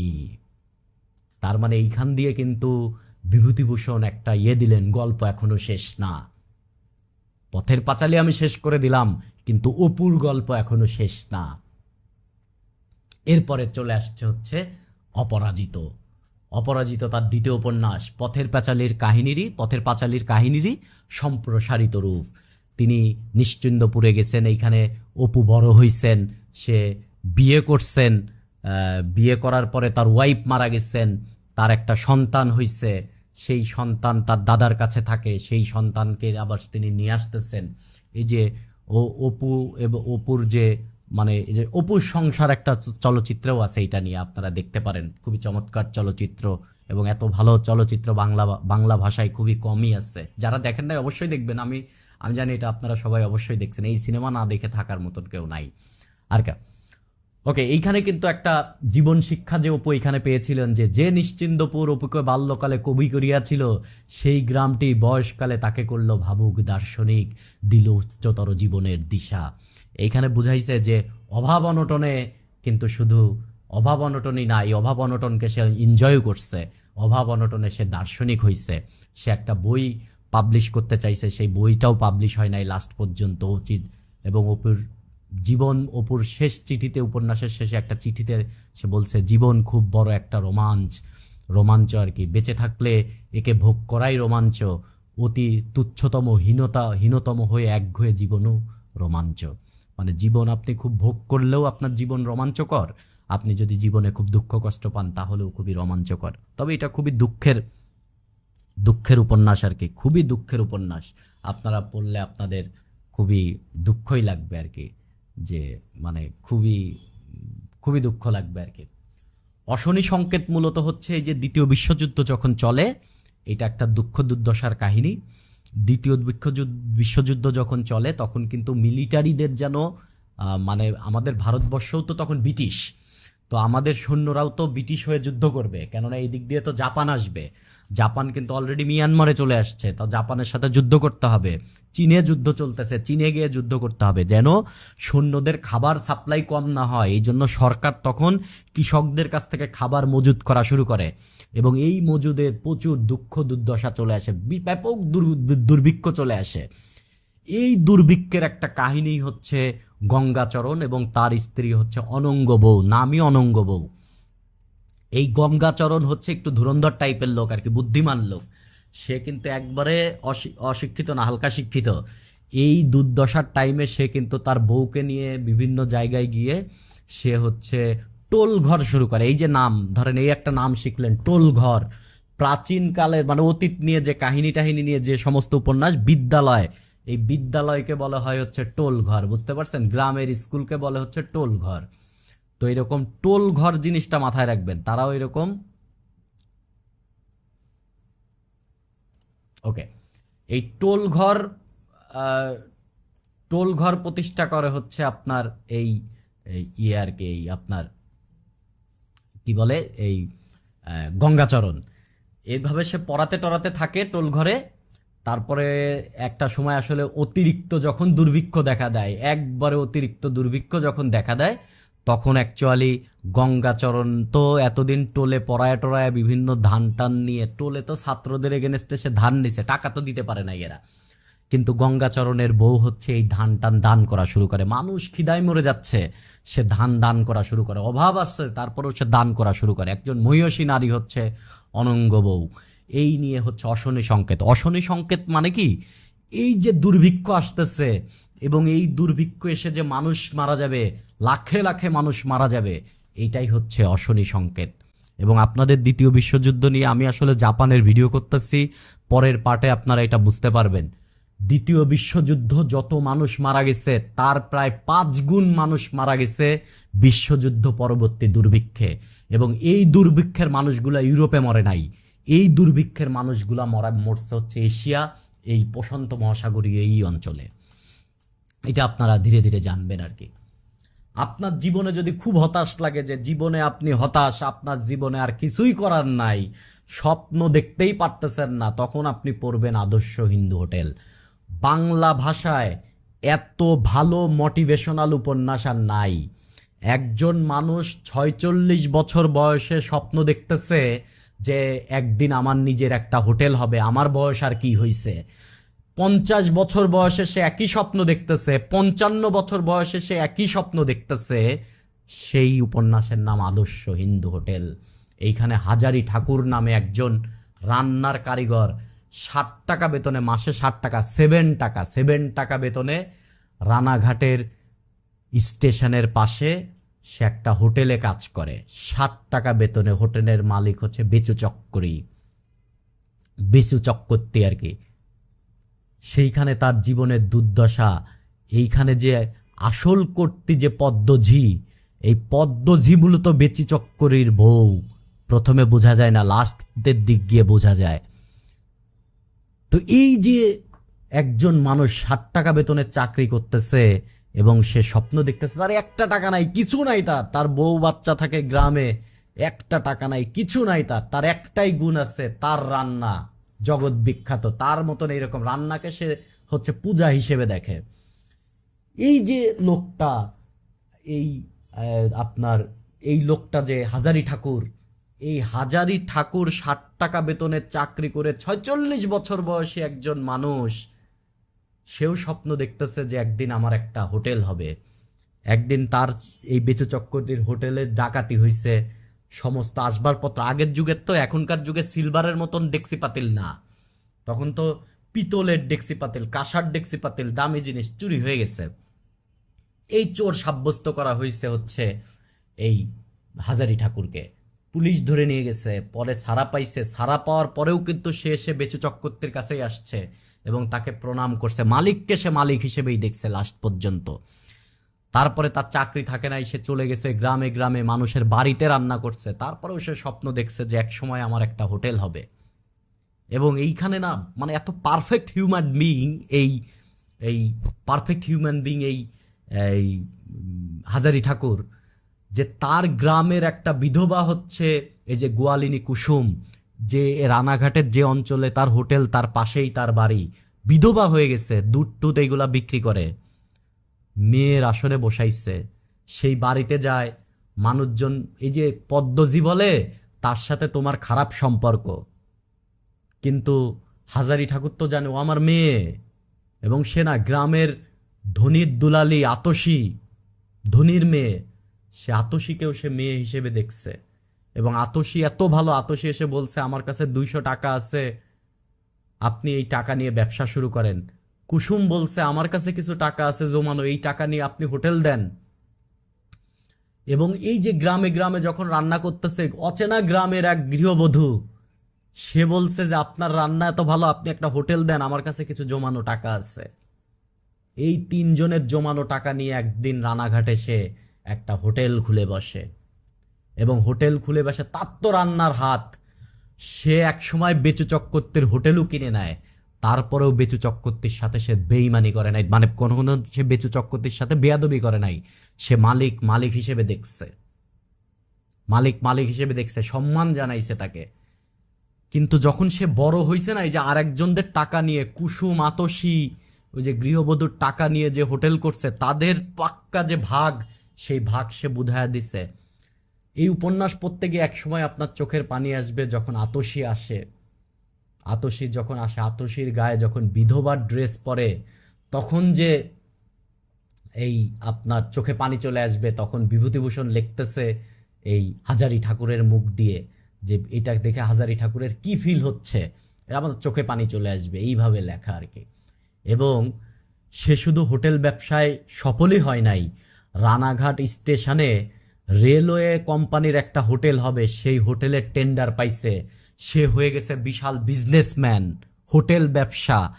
এবং এইগুলো তার মেয়ে জামাইয়ের কাছে এই ব্যবসাটা দিয়ে সে পুরা ভারতবর্ষের বিভিন্ন হোটেলে হোটেলে, মানে স্টেশনে স্টেশনে যে হোটেল, তার মনিটর হিসেবে তার খাবার কেমন, তার রান্না কেমন, এইগুলা দেখার খুব মোটা দরের হাজার হাজার টাকা বেতনের চাকরি পাইছে।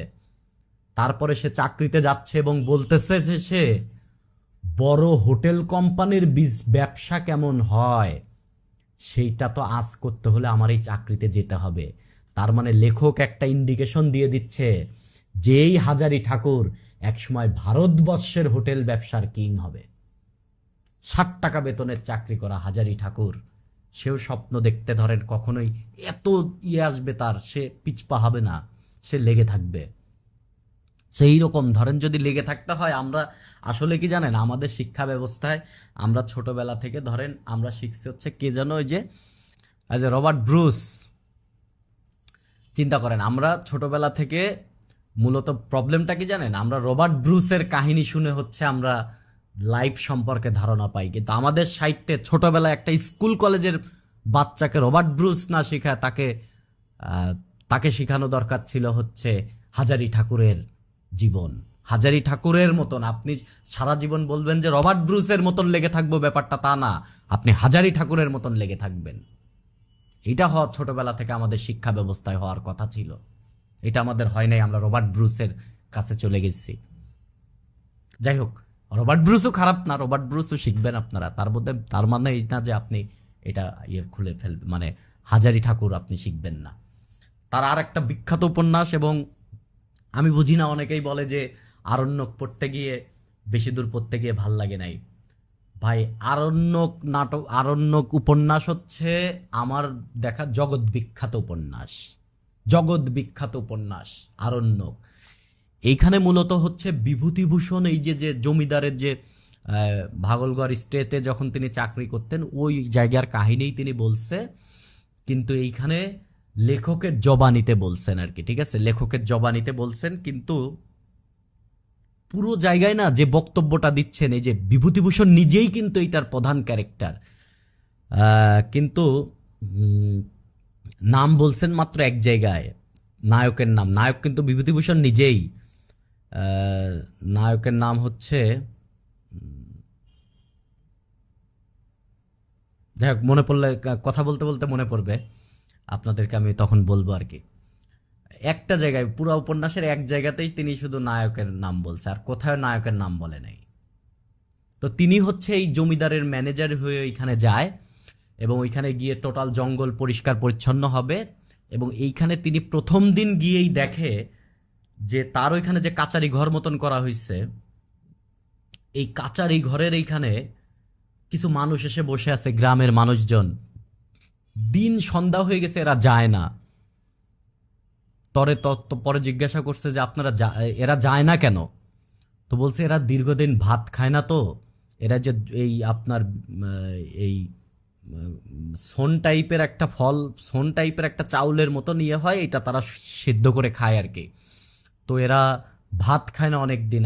এরা ভাবছে আপনি আসছেন, আজকে এখানে ভাত রান্না হবে, এরা একটু ভাত খাওয়ার জন্য বসে আছে। তার মানে মানুষের অভাব অনটন কি। এখানে রাজু পারে একটা চরিত্র আছে, যে চরিত্রটা আপনাকে একবারে মানে মুখরিত করে দিবে। সে সারা জীবন জঙ্গলে জঙ্গলে আপনার ফুলের গাছ লাগায় বেড়াচ্ছে, জঙ্গলকে সাজাবে, এবং এইখানে দেখাইছে যে জঙ্গল কেটে পরিষ্কার করে মানুষ কিভাবে প্রকৃতিকে নষ্ট করে প্রকৃতিকে ধ্বংস করতেছে, এই জিনিস সেইখানে দেখাইছে আর কি। খুবই চমৎকার উপন্যাস, এটা আপনারা পড়বেন। এবং এইখানে কিন্তু বিভূতিভূষণের জীবনের একটা লীলাবতীর সাথে সে প্রেমে পড়ে, একটা অনেক আগের একজন রাজার নাতনি আর কি। সে রাজ্য নাই, খুবই অভাব অনটন, সেইখানে সে লীলাবতীর সাথে লীলাবতীর রূপে সে প্রেমে পড়ে। এবং লীলাবতী একবার তাকে বলে যে তার নাকি আয়না নাই। তখন সে লেখে যে এত সুশ্রী মেয়ে যদি আয়নায় তার মুখ না দেখতে পারে, এই পৃথিবীতে আয়নার সৃষ্টি হয়েছে কেন? আয়নার দরকারটা কি? এই মেয়ে আয়নায় চেহারা দেখতে পারতেছে না, এইরকম আর কি। নাম ভুলে গেলাম, আপনাদের এই নামটা বলতে পারলে খুব ভাল লাগতো, যে আরণ্যকের। আপনাদের এই ক্লাস শেষ হতে হতে আমার মনে পড়বে আশা করি। ইসামতি হচ্ছে, আচ্ছা, বিভূতিভূষণের যে কোনো উপন্যাস পড়তে গেলে সেই উপন্যাসের মধ্যে আপনি একটা নদীর নাম পাবেন, নদীর নামটাই ইসামতি। যে কোনো উপন্যাসের নদী আসলেই নদীর নাম ইসামতি। এবং বিভূতিভূষণ বিভিন্ন জায়গায় বলছে যে তার জীবনে একটা টার্গেট আছে, ইসামতি নামে একটা উপন্যাস লিখবেন। গল্পের দিক দিয়ে যদি বলেন, গল্পের দিক দিয়ে ইসামতির গল্প ভালো, কিন্তু উপন্যাসের দিক দিয়ে আরণ্যক, আদর্শ হিন্দু হোটেলের উপরে উপন্যাস নাই। তো ইসামতি যে উপন্যাসটা, এই উপন্যাসটা অ্যাকচুয়ালি হচ্ছে নীলকরদের এই টাইমের কাহিনী, যে এক সময় নীল যখন ছিল তখন তাদের দাপট কেমন ছিল, যখন তারা শেষ হয়ে গেছে তাদের দাপট শেষ হয়ে গেছে। এখানে প্রধান চরিত্র হচ্ছে ভবানী বারুজ্জে। এই ভবানী বারুজ্জে হচ্ছে হিন্দু পণ্ডিত। সে একসময় সন্ন্যাস সেজে সে চলে গেছিল। সন্ন্যাসের তো কোনো সংসার ধর্ম থাকে না, সন্ন্যাসের কোনো সংসার থাকবে না, সে থাকবে বাউন্ডুলে ঘুরে বেড়াবে, বৈষ্ণব এরকম চলে গেছে। গিয়ে সে ধর্ম সাধনা টাধনা করছে। তারপরে তার মনে হয়েছে যে এত সন্ন্যাস করে কি করবো, বিয়ে শাদী করে ঘর সংসারই হই। পরে সে ব্যাক আসছে, সে ব্যাক আসে একবারে ধরেন রাজারামের 3 বোন, আপন 3 বোনকে 3 বোনরে বিয়ে করে নিছে একবারে। ঠিক আছে, একটার নাম হচ্ছে তিলু, একটার নাম বিলু, আর একটা হচ্ছে নীলু। এর মধ্যে যে তিলু বয়সে বড় এবং তিলুকে চেহারা টেহারাও ভালো, তিলুর প্রতি আবার তার বেশি। তিলুর সাথে সে আসলে মূলত সংসার করে, বাট তার বউ 3 আপন বোনকে সে বিয়ে করে নিছে আর কি। এরপরে মূলত দেখা গেছে যে ধরেন ইংরেজ যে লাটরা, এই লাটরা আসলে এই অঞ্চলকে কিভাবে শোষণ করছে, এক সময় এই অঞ্চলে সাধারণ মানুষের জীবনযাপন কেমন ছিল, এবং তাদের জীবনযাপন এমন ছিল জানেন যে তারা ঈশ্বরকে কখনো দেখে নাই, তারা ভবানী বারুজ্জরে মনে করে তারা ঈশ্বর। এইরকম অঞ্চল আর কি। এইভাবে হচ্ছে অ্যাকচুয়ালি তার এই উপন্যাসের কাহিনীটা সামনে আগাইছে ইসামতি, এবং সাধারণ মানুষের জীবন দেখাইছে এবং আশপাশের পরিবেশটাকে খুব সুন্দর করে তুলে ধরছে আর কি। শেষে আর নীলকররা থাকে না, এবং ওই ভবানী বারুজ্যের শেষ পরিণতি কি হয়, এই সমস্ত উপন্যাসের মেইন কাহিনী আর কি। ভবানী বারুজ্য এবং তিলু আর কি, এই 2টা চরিত্রের নাম মনে রাখতে হবে। দেবযান হচ্ছে বিভূতিভূষণের একটা ভিন্ন টাইপের উপন্যাস। দেবযান উপন্যাসটার ধরনটাই ভিন্ন, ঠিক আছে। দেবযানে হচ্ছে যতীন নামক একজন, তার বউ হচ্ছে আশালতা। তো তার বউর ঝামেলা আছে, ঠিক আছে। তার বউ আবার আর একজনের সাথে টিয়ে হয়ে যায়, ভবানী বারুজ্য, মানে বউর একটু ঝামেলা আছে আর কি। তো এই যে যতীন, যে উপন্যাসের প্রথম 3-4 পেজের মধ্যেই যতীন অসুস্থ হয়ে মারা যায়। কিন্তু যতীন তার বউকে খুব ভালোবাসে, যতীন মরে গেছে প্রথম 3-4 পেজেই। উপন্যাস কিন্তু অনেক বড়, কিন্তু যতীন মারা গেছে, প্রধান চরিত্র যতীন, যতীন মরে গেছে। এইবার যতীন চলে গেছে পরলোকে, পরলোকে গিয়ে সে তার বউকে ভুলতে পারে না, আশালতাকে। ওইখানে গিয়ে আবার তার আগের জন্মের যে মানে এই টাইমে তার আগে আর একটা প্রেম ছিল, ঠিক আছে, সেই প্রেমিকার নাম কি, সেই প্রেমিকার সাথে তার দেখা হয়, ঠিক আছে। দেখা হওয়ার পরে তার কাছে পুষ্প হচ্ছে তার নাম। তো পুষ্পকে বলে আমি তো তাকে, আমার আশালতাকে ভুলতে পারি না। তারপরে মানে পরলোকের কাহিনী হচ্ছে মূলত উপন্যাসের কাহিনী। তখন সে পুষ্পকে নিয়ে সে ইহলোকে আসে, ইহলোকে এসে সে আশালতাকে খুঁজে বের করে এবং দেখে আশালতার আর একটা বিয়ে হয়ে গেছে, সেইখানে সংসার টংসার করতেছে। তাহলে আমার আশালতা আরেকজনের কেন হলো? এইরকম বিভিন্ন জিনিস এই উপন্যাসে তুলে ধরছে। মানে উপন্যাসের প্রধান চরিত্র মরে গেছে পরলোকের আর কি, পরলোকে গিয়ে সে মেইন কথাবার্তা বলতেছে, অন্য টাইপের একটা উপন্যাস আর কি। এটা হচ্ছে দেবযান। এত ডিটেলস মনে রাখতে হবে না, নামগুলো খুবই ইম্পর্টেন্ট, ঠিক আছে। কয়েকটা চরিত্র মনে রাখতে হবে, নাম মনে রাখতে হবে, ঠিক আছে।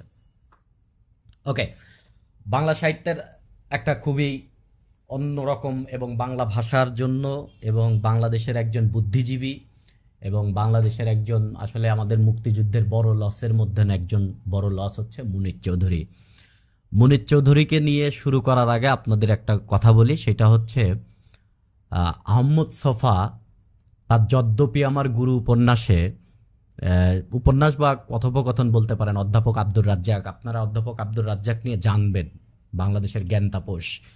আব্দুর রাজ্জাককে জিজ্ঞাসা করতেছে যে ঢাকা ইউনিভার্সিটির জীবনে কাকে আপনার সবচেয়ে ভালো মানুষ মনে হয়েছে? আপনি তো ইউনিভার্সিটিতে পড়েছেন, এত বছর শিক্ষকতা করলেন, ইউনিভার্সিটি, দেশের রাজনীতি, বড় বড় যারা রথী মহারথী সবাই আপনার স্টুডেন্ট ছিল এবং আপনি ইংল্যান্ডে গেছেন, সেখানে পিএইচডি শেষ না করে চলে আসছেন, ঢাকা ইউনিভার্সিটিতে আপনি জীবন কাটায় দিলেন।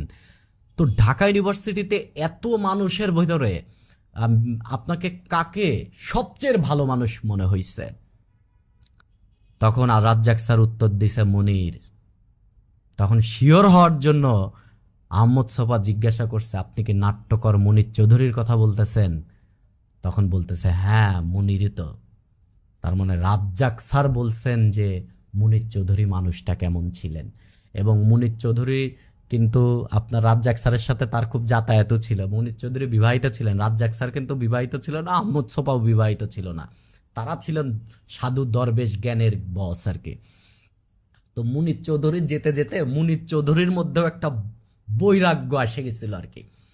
তখন আপনার মুনীর চৌধুরী শোনা যায় যে রাজ্জাক মানে মুনীর চৌধুরীর ওয়াইফ নাকি একবার মুনীর চৌধুরীকে বলছে যে রাজ্জাক স্যারের কাছেই যদি থাকবা, মানে তাহলে বিয়ে করছো কেন, মানে টাইম দেয় না তো। তো এই জন্য আর কি। যাই হোক, মুনীর চৌধুরী বাংলা সাহিত্যের একজন অন্যতম জিনিস এবং খুবই ব্যাপক বক্তা ছিলেন, বক্তৃতা দিতে পারতেন, চমৎকার বক্তৃতা দিতে পারতেন। এবং মজার বিষয় হচ্ছে তিনি বিভিন্ন শাস্ত্রে তার পারদর্শী। তিনি কিন্তু ইংরেজিতে অনার্স মাস্টার্স করছে ঢাকা বিশ্ববিদ্যালয় থেকে। এরপরে ইংরেজিতে অস্থায়ী প্রভাষক হিসেবে সে ঢাকা ইউনিভার্সিটিতে যোগ দেয়। কিন্তু আপনারা তাকে জানেন বাংলা ভাষাবিদ, পড়ালেখা করছে ইংরেজিতে। এবং 52 ভাষা আন্দোলনে তিনি কিন্তু হচ্ছে বামপন্থী রাজনীতিতে কিন্তু বিশ্বাসী ছিলেন এবং বামপন্থী রাজনীতিও তিনি করতেন। ভাষা আন্দোলনের সময় তিনি গ্রেপ্তার হন। কিন্তু এই গ্রেপ্তার হয়ে তিনি যখন জেলে ছিলেন, তখন তিনি জেলখানায় বসে কবর নাটকটি রচনা করেন আর কি। এই কবর নাটকের মধ্যে যে প্রেক্ষাপট আছে, ভাষা আন্দোলনে যে ঘটনা ঘটছে, সেই ঘটনা 71-এ ঘটছে, সেই ঘটনা 2024-এও ঘটছে। মেরে লাশ গুম করে দেওয়া, আপনার শত শত মানুষ মেরে আপনি সেই লাশ গুম করে দিবেন। এই প্রেক্ষাপটে কিন্তু কবর নাটকের মেইন প্রেক্ষাপট। কবর নাটক শুধু ভাষা আন্দোলনের কথা বলে না, ভাষা আন্দোলনের লাশ গুম করে দেওয়ার কথা বলে। সেটা আপনি 2024 সালে দেখেছেন, সেটা 71-এ পাকিস্তানিরা করেছে, সেটা আপনি ভাষা আন্দোলনের সময়কেও কিন্তু পাকিস্তানিরা করেছে। আমরা কয়জন ভাষা শহীদের নাম জানি? ভাষা শহীদ তো এত কম না, লাশ গুম করে দিছে সেটা হচ্ছে। এবং জেলখানায় বসেই রণেশ দাশগুপ্তের এই নামটাও ইম্পর্টেন্ট। রণেশ দাশগুপ্ত তার জেলখানায় একটা চিঠি পাঠায় যে তুমি 21শে ফেব্রুয়ারির জন্য একটা নাটক লেখো। তারপরে তিনি কবর নাটক জেলখানায় বসে লেখেন। ইংরেজিতে প্রভাষক থাকা অবস্থায় তিনি বাংলায় একটা মাস্টার্স করেন, এবং বাংলায় মাস্টার্স করার পরে তিনি কিন্তু হার্ভার্ড ইউনিভার্সিটিতে যান। হার্ভার্ড ইউনিভার্সিটিতে কিন্তু ভাষাতত্ত্বে তিনি আরেকটা মাস্টার্স করেন। তিনি কিন্তু হার্ভার্ড থেকে পড়ালেখা করা লোক। মুনির চৌধুরী হার্ভার্ড থেকে পড়ালেখা করা লোক, 1958 সালে হার্ভার্ড থেকে পড়ালেখা করছে। এবং ভাষাতত্ত্বে অ্যাকচুয়ালি মাস্টার্স করে আসার পরে তখন কেন্দ্রীয় বাংলা উন্নয়ন বোর্ড তাকে একটা দায়িত্ব, আগে যুগে টাইপরাইটার ছিল না, যে টাইপরাইটার ঠাস ঠাস করে দিতেন, একটা অক্ষর গিয়ে ছাপ দিত খটাস খটাস করে, এর সামনে কিন্তু অক্ষরটা থাকতো, ওই অক্ষরে কালি লেগে সে যায় ছাপ দিত। ওই ফন্টটা তিনি বাংলা ফন্ট আবিষ্কার করেন এবং নাম দেন হচ্ছে মুনির অপটিমা। এটাও একটা ভালো ইয়ে আর কি। 1971 সালে মুনির চৌধুরীর ছেলে, কিশোর ছেলে মুনির চৌধুরীর যুদ্ধে চলে যায়। তার কিশোর ছেলে মুনির চৌধুরী কিন্তু ঢাকা বিশ্ববিদ্যালয়তেই ছিলেন, এবং তিনি যুদ্ধের টোটাল জিনিস, তারা ছিলেন হচ্ছে বুদ্ধিজীবী, যুদ্ধের বুদ্ধিভিত্তিক, তিনি কিন্তু বাহু দিয়ে যুদ্ধ করতেন না, বুদ্ধিভিত্তিক যুদ্ধ তিনি করতেছিলেন। এবং 14ই ডিসেম্বর তাকে ধরে নিয়ে যাওয়া হয়, এবং ধারণা করা হয় 14ই ডিসেম্বরই তাকে মেরে ফেলা হয় আর কি। এবং আমরা একজন মানে এই যে ধরেন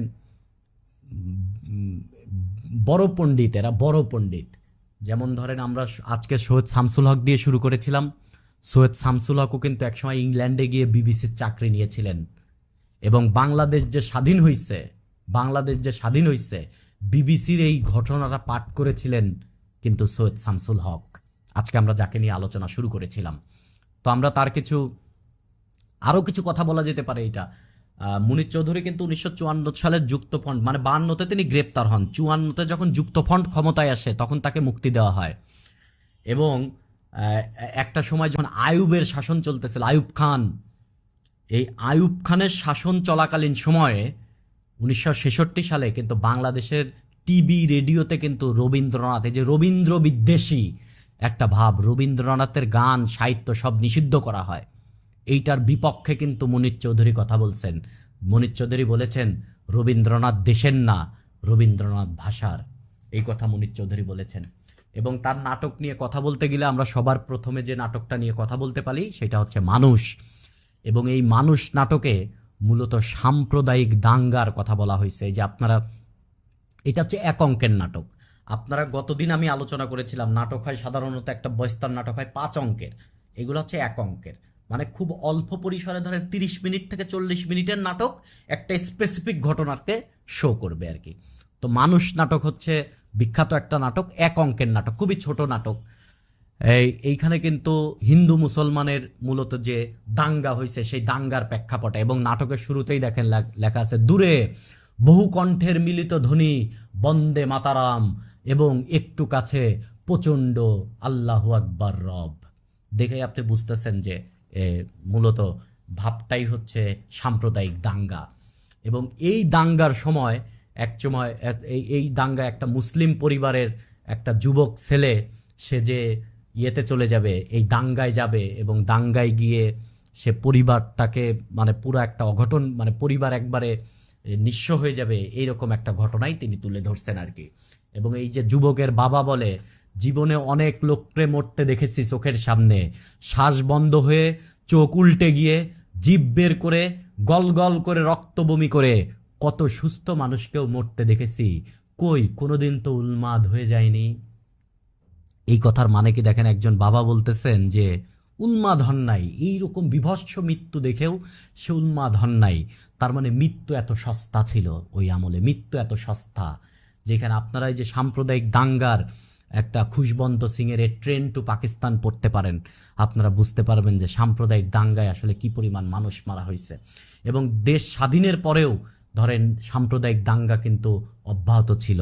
হিন্দু প্রধান অঞ্চলে মুসলমানরা ঢুকতে পারে নাই, মুসলমান প্রধান অঞ্চলে হিন্দুরা ঢুকতে পারে না, এবং দেশভাগের অঞ্চলে সাম্প্রদায়িক দাঙ্গায় বহু মানুষ মারা গেছে। এবং আমাদের ইতিহাসের মধ্যে নাই সাম্প্রদায়িক দাঙ্গার ইতিহাসটা আমরা পড়ি না, যে এত ভয়ঙ্কর এত নৃশংস হতে পারে মানুষ। দেশভাগের পরে খুশবন্ত সিং এর এ ট্রেন টু পাকিস্তান বইটা আমি সবাইকে পড়তে বলবো, বাংলা অনুবাদও পাওয়া যায়, আপনারা পড়বেন। কবর নাটক, এটা স্মৃতিচারণ করতে গিয়ে মুনির চৌধুরী নিজেই বলেছেন যে জেলখানাতে নাটক লেখার অসুবিধা অবশ্যই ছিল, এই অসুবিধাটুকু সামনে ছিল বলেই কবর নাটকটি বেশ কিছু নতুনত্ব আনতে হয়েছে। 8-10টি হারিকেন দিয়ে স্টেজ সাজাতে হবে। জেলখানায় কিন্তু তারা এটা মঞ্চায়িতও করছে, স্টেজে কোনো লাইট থাকবে না, তো মানে মঞ্চে তো আপনি করতে পারবেন না, তার মানে হারিকেন দিয়ে আপনাকে করতে হবে। 8-10টা হারিকেন দিয়ে যেহেতু করতে হবে, সেহেতু একটা আলো আধারির ভাব থাকবে নাটকের মধ্যে। এই জন্য নাটকটা কিন্তু অন্ধকারে, এই যে কবর নাটকটা আপনারা যারা পড়েছেন, এইটা মূলত মেইন কথা হচ্ছে এইখানে একজন অসৎ নেতা আছে, এই অসৎ নেতা মদ্যপ মাতাল হয়ে থাকে, এই নেতাই কিন্তু মূলত এই লাশ গুম করবে, এবং একে সাপোর্ট দিবে হচ্ছে পুলিশ অফিসার হাফিজ। দেখছেন হিস্ট্রি কিভাবে রিপিট হয়, লাশ গুম করা, একজন নেতা থাকবেন অসৎ নেতা, একজন অসৎ পুলিশ অফিসার থাকবেন, এবং লাশগুলো গোরস্থানে নিয়ে তারা মাটি দিয়ে দিবেন, এইরকম আর কি। হঠাৎ এইখানে এসে তাদের প্ল্যানকে ইয়ে করে দেয় হচ্ছে মুর্দা ফকির, এখানের প্রধান চরিত্র পাগল, তার 43-এর মরণোত্তরে তার পুরা পরিবার মরে গেছে, তার আর কেউ নাই, সে এখন এই গোরস্থানেই থাকে, পাগল। সে পাগল, কিন্তু এই লাশ সে দাফন করতে দিতে চায় নাই, সে বলছে যে লাশগুলো মরে নাই। এবং এইখানে কিছু ছায়া চরিত্র আছে, ছায়া চরিত্র, ছায়ামূর্তি, তারা এসে বলছে যে আমরা আমরা বাঁচবো, আমরা মরবো না, আমরা কবরে যাব না।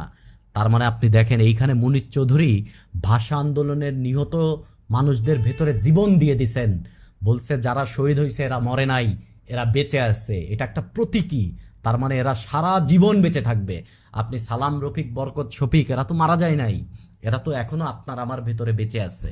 সো এই যে তারা যে এখনো বেঁচে আছে, এই জিনিসটা কিন্তু বলছে মুদ্দা ফকির কিন্তু এদেরকে দাফন করতে দিতে চায় নাই, এবং মুদ্দা ফকির এখানে একটা প্রতিবাদী চরিত্র। এবং এবং তিনি বলছেন যে মাটি চাপা দেওয়া লাশগুলোর দেহে এখনো প্রাণ আছে, হাফিজার নেতাই মূলত মরে গেছে, এই কথা মুদ্দা ফকির বলছে, যে লাশগুলো আপনারা পুঁতে ফেলছেন, এই লাশগুলো এখনো বেঁচে আছে, মরে গেছে হাফিজ, ইন্সপেক্টর হাফিজ আর মুদ্দা ফকির, এই নেতা, এরা মারা গেছে। এরপরের নাটক হচ্ছে পানিপথের তৃতীয় যুদ্ধ নিয়ে। পানিপথ হচ্ছে বর্তমান ভারতের হরিয়ানার একটা অঞ্চল, হচ্ছে পানিপথ, রক্তাক্ত প্রান্তর। এই নাটক হচ্ছে অন্য লেভেলের একটা নাটক, ঠিক আছে। এই নাটকে আসলে ওই ইতিহাস আশ্রিত হলেও প্রেম প্রধান একটা নাটক, প্রেম দেখাইছে। এখানে যে জোহরা, এখানে মূলত দেখাইছে হচ্ছে মুসলমান এবং মারাঠাদের মধ্যে যুদ্ধ। তো মুসলমানদের পক্ষে আছে আহমদ সাদবালি, আর মারাঠাদের মধ্যে সেনাপতি হচ্ছে ইব্রাহিম কার্ডি, এবং জোহরা এবং ইব্রাহিম কার্ডি হচ্ছে মূলত হাজব্যান্ড ওয়াইফ। কিন্তু ইব্রাহিম কার্ডির জীবনের যখন তার কিছু ছিল না, তখন মারাঠারা তাদের চাকরি দিছে, তাকে সেনাপতি বানাইছে। সো এখন তিনি যুদ্ধের এই টাইমে তিনি মারাঠাদের সাথে বেইমানি করবেন না, তিনি মারাঠাদের সাথে মারাঠাদের হয়েই মুসলমানদের এগেনেস্টে, তার বোর এগেনেস্টে তিনি যুদ্ধ করছেন। জোহরাও ব্যাপক যোদ্ধা, জোহরা মুন্নুবেগ নামে এখানে থাকে, মুন্নুবেগ। এবং সে কিন্তু এই নাটকের কিছু চমৎকার ডায়লগ আছে। ধরেন একটা ডায়লগ হচ্ছে, মানুষ মরে গেলে পচে যায়, বেঁচে থাকলে বদলায়, সকালে বিকেলে বদলায়, কারণে অকারণে বিদলায়, নবাব সুজাউদ্দৌলার একটা ডায়লগ। আরো অনেক বিখ্যাত ডায়লগ আছে। ধরেন আর একটা ডায়লগ আছে, আগামীকালের কথা কে বলতে পারে, মানুষ জীবনের কোনো দুটো মুহূর্তই একরকমের না। এবং শেষে এই ইব্রাহিম কার্ডি কিন্তু আহত অবস্থায় বন্দী হয় মুসলমানদের কাছে, এবং তাকে জেলে রাখা হয়। তখন জহুরা তাকে মুক্ত করতে গিয়ে দেখে যে সে মরে গেছে। সে কি মরে গেছে নাকি তাকে মেরে ফেলা হয়েছে, এই একটা দোটানা রেখেই মূলত নাটকটা শেষ করে দেয় এবং তাকে মারলে কে মারছে, এইখানে দ্বিতীয় যে প্রহরী, এই দ্বিতীয় প্রহরীর কাছে একটা অস্ত্র থাকে রক্ত মাখা এবং তাকে চলে যেতে দেখা দেয়, এইরকম একটা ইন্ডিকেশন দিয়ে নাটকটা শেষ করে দেয়। মূলত এটা একটা ট্রাজেডি। এখানে যত চরিত্র আছে সবই অভিজাত শ্রেণীর চরিত্র। এখানে জহুরা, সেও মুসলমানদের বড় সৈনিক, ইব্রাহিম কার্দি সেও সেনাপতি, আহমদ শাহ আব্বালি, নবাব সুজাউদ্দৌলা, এরা সবই বড় বড় চরিত্র। মানে এখানে কোনো সাধারণ চরিত্র নাই। কিন্তু ঘটনার নায়ক নায়িকা এরা সবাই যোদ্ধা, এরা সবাই যোদ্ধা। এরকম একটা ঘটনা নিয়ে অ্যাকচুয়ালি রক্তাক্ত প্রান্তর নাটকটা। এই আরেকটা হচ্ছে নষ্ট ছেলে। নষ্ট ছেলে নাটকটা হচ্ছে আসলে কিছুই না, মূলত একটা বামপন্থী রাজনীতিতে জড়ায়া যায় হচ্ছে একটা পরিবারের মেয়ে, এবং সেই তাকে তারপরে পুলিশ তাকে গ্রেপ্তার করতে যায় তার বাড়িতে। বামপন্থী রাজনীতিতে যায় একটা মেয়ে, এই মেয়েকে গ্রেপ্তার করতে যায় পুলিশ, যায় তাকে পায় না। আসলে মূলত এটা অনেকেই বলে এটা হচ্ছে মূলত মুনির চৌধুরীর বোনের কাহিনী। নাদেরা বেগম ছিল মুনির চৌধুরীর বোন, এবং তিনিও কিন্তু ভাষা আন্দোলন সহ বিভিন্ন আন্দোলনে তিনি মুনির চৌধুরীর বোন আর কি, মুনির চৌধুরীর বোন অ্যাকচুয়ালি পার্টিসিপেট করছে, এবং তিনি তিনি বাম রাজনীতি করতেন, এবং মুনির চৌধুরীও কিন্তু তাকে রাজনীতি করায় উৎসাহ উদ্দীপনা দিচ্ছেন, এবং তাকে নিয়েই মূলত এই এই নাটকটা লেখা, এটা সবাই মনে করে আর কি। নষ্ট ছেলে, পরাশি বেরাক এবং অন্যান্য, এই দুইটা নাটকের নাম মনে রাখলেই চলবে আর কি। অনুদিত নাটক, মুনির চৌধুরী কিছু নাটককে অনুবাদ করছেন, এবং তার মধ্যে কেউ কিছু বলতে পারে না হচ্ছে জর্জ বার্নার্ড শোয়ের ইউ নেভার ক্যান টেল। এখানে মূলত একটা শহরের কাহিনী, যেখানে একটা পরিবার 18 বছর পরে ফেরত আসে, এবং তার বাবাকে এটা জানে না তারা, এবং তার বাবাকে খুঁজতে থাকে, বাবাকে পায় না, এবং একদিন একটা ডিনারে দুপুরের খাবারে আর কি একজন লোককে দাওয়াত দেয়, সেই মূলত তার বাবা আর কি। রূপার কৌটোস, দ্য সিলভার বক্স, গার্ডি অর্ডির হচ্ছে মূলত দ্য সিলভার বক্সের অনুবাদ। এটা একটা সিগারেটের বাক্স বা একটা সিলভারের বাক্স নিয়ে কাহিনী। মুখরা রমণীর বেশিকরণ হচ্ছে টেমিং অফ দ্য শ্রিউ, এটা হচ্ছে মূলত শেক্সপিয়ারের ইয়ে। এখানে যে মানে খুবই দজ্জাল মহিলা আর কি, দজ্জাল মহিলা হচ্ছে ক্যাথরিন, এবং ক্যাথরিনকে বিয়ে করার পরে তার হাজবেন্ড ক্যাথরিনকে মানুষ করার ট্রাই করে আর কি, তাকে সভ্য করার ট্রাই করে, মার্জিত করার ট্রাই করে, এই হচ্ছে কাহিনী। এই 3টা নাটক তিনি অনুবাদ করেন, এবং তার একটা বিখ্যাত প্রবন্ধ হচ্ছে মীর মশাররফ হোসেনের সাহিত্য সমালোচনা। মীর মশাররফ হোসেনের লেখাকে তিনি সমালোচনা করেছেন মীর মান্স নামে। এইখানে কিন্তু মীর মশাররফ হোসেনের বিষাদ সিন্ধুকেও তিনি সমালোচনা করেছেন, একইভাবে সমালোচনা করেছেন তিনি আহমদ ছোপাও কিন্তু বাঙালি মুসলমানের মনেও সমালোচনা করেছেন। এবং এদের দুইজনের দৃষ্টিকোণ থেকে আমরা আজকে বিষাদ সিন্ধু নিয়েও কথা বলবো একটু পরেই। মানিক বন্দ্যোপাধ্যায়, তার আসল নাম হচ্ছে প্রবোধ কুমার বন্দ্যোপাধ্যায়, ছোটবেলায় নাম ছিল অধরচন্দ্র। মূলত তার বাপদাদার বাড়ি হচ্ছে ঢাকার বিক্রমপুরে, বিক্রমপুর মানে হচ্ছে যে মুন্সিগঞ্জের ওইখানে আর কি। পরবর্তীতে তার বাবা আসলে চাকরির ক্ষেত্রে বিভিন্ন জায়গায় যান, পরবর্তীতে তারা বর্তমান কলকাতা এই সমস্ত অঞ্চলেই থাকেন, এবং তিনিও কিন্তু খুব অল্প বয়স বাচ্চা। এই যে দেখেন বিভূতিভূষণ, কতগুলো মানুষের নাম, বিভূতিভূষণ, তারপরে হচ্ছে মানিক বন্দ্যোপাধ্যায়, জসিমউদ্দিন, আমাদের কাজী নজরুল ইসলাম, এবং এরা কিন্তু সবাই সমসাময়িক রাইটার। শরৎচন্দ্র চট্টোপাধ্যায় এরা সবাই একই টাইমের রাইটার, একই সময়ে এরা লিখছেন।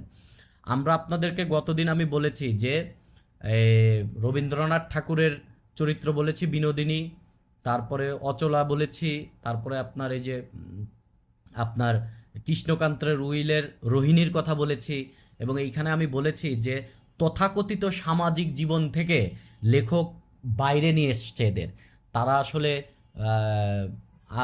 বিধবা হিসেবে প্রেম করছে, যৌনতা নিয়ে আসছে, কিন্তু তাদের জীবনের কিন্তু পরিণতি দেয় নাই। গত লেকচারে আমরা এটা আলোচনা করেছি। জীবনের প্রথম অবৈধ প্রেম বা সমাজ বহির্ভূত প্রেমকে পরিণতি দেওয়ার সাহস করছিল মানিক বন্দ্যোপাধ্যায়। তিনি কিন্তু কপিলাকে কিন্তু কুবেরের সাথে পাঠায় দিছে ময়নাদ্বীপে। এই সাহস এর আগে আর কেউ করে নাই। কিন্তু তার সমস্ত উপন্যাসে গল্পে যত প্রেম আছে সবই বাঁকা প্রেম। বাঁকা প্রেম মানে কঠিন বাঁকা, ফ্লয়েডি প্রেম, যৌনতা এবং উদ্ভট যৌনতা।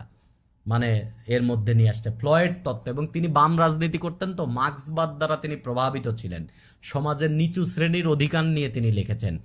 এবং দেখবেন যে কুবেরের সাথে কপিলার প্রেম, মানে কি দুলাভাইয়ের সাথে শালীর প্রেম, শশী ডাক্তারের সাথে কুসুমের প্রেম, শশী ডাক্তার এলাকার অবিবাহিত একটা ছেলে, কুসুম আর একজনের বউ।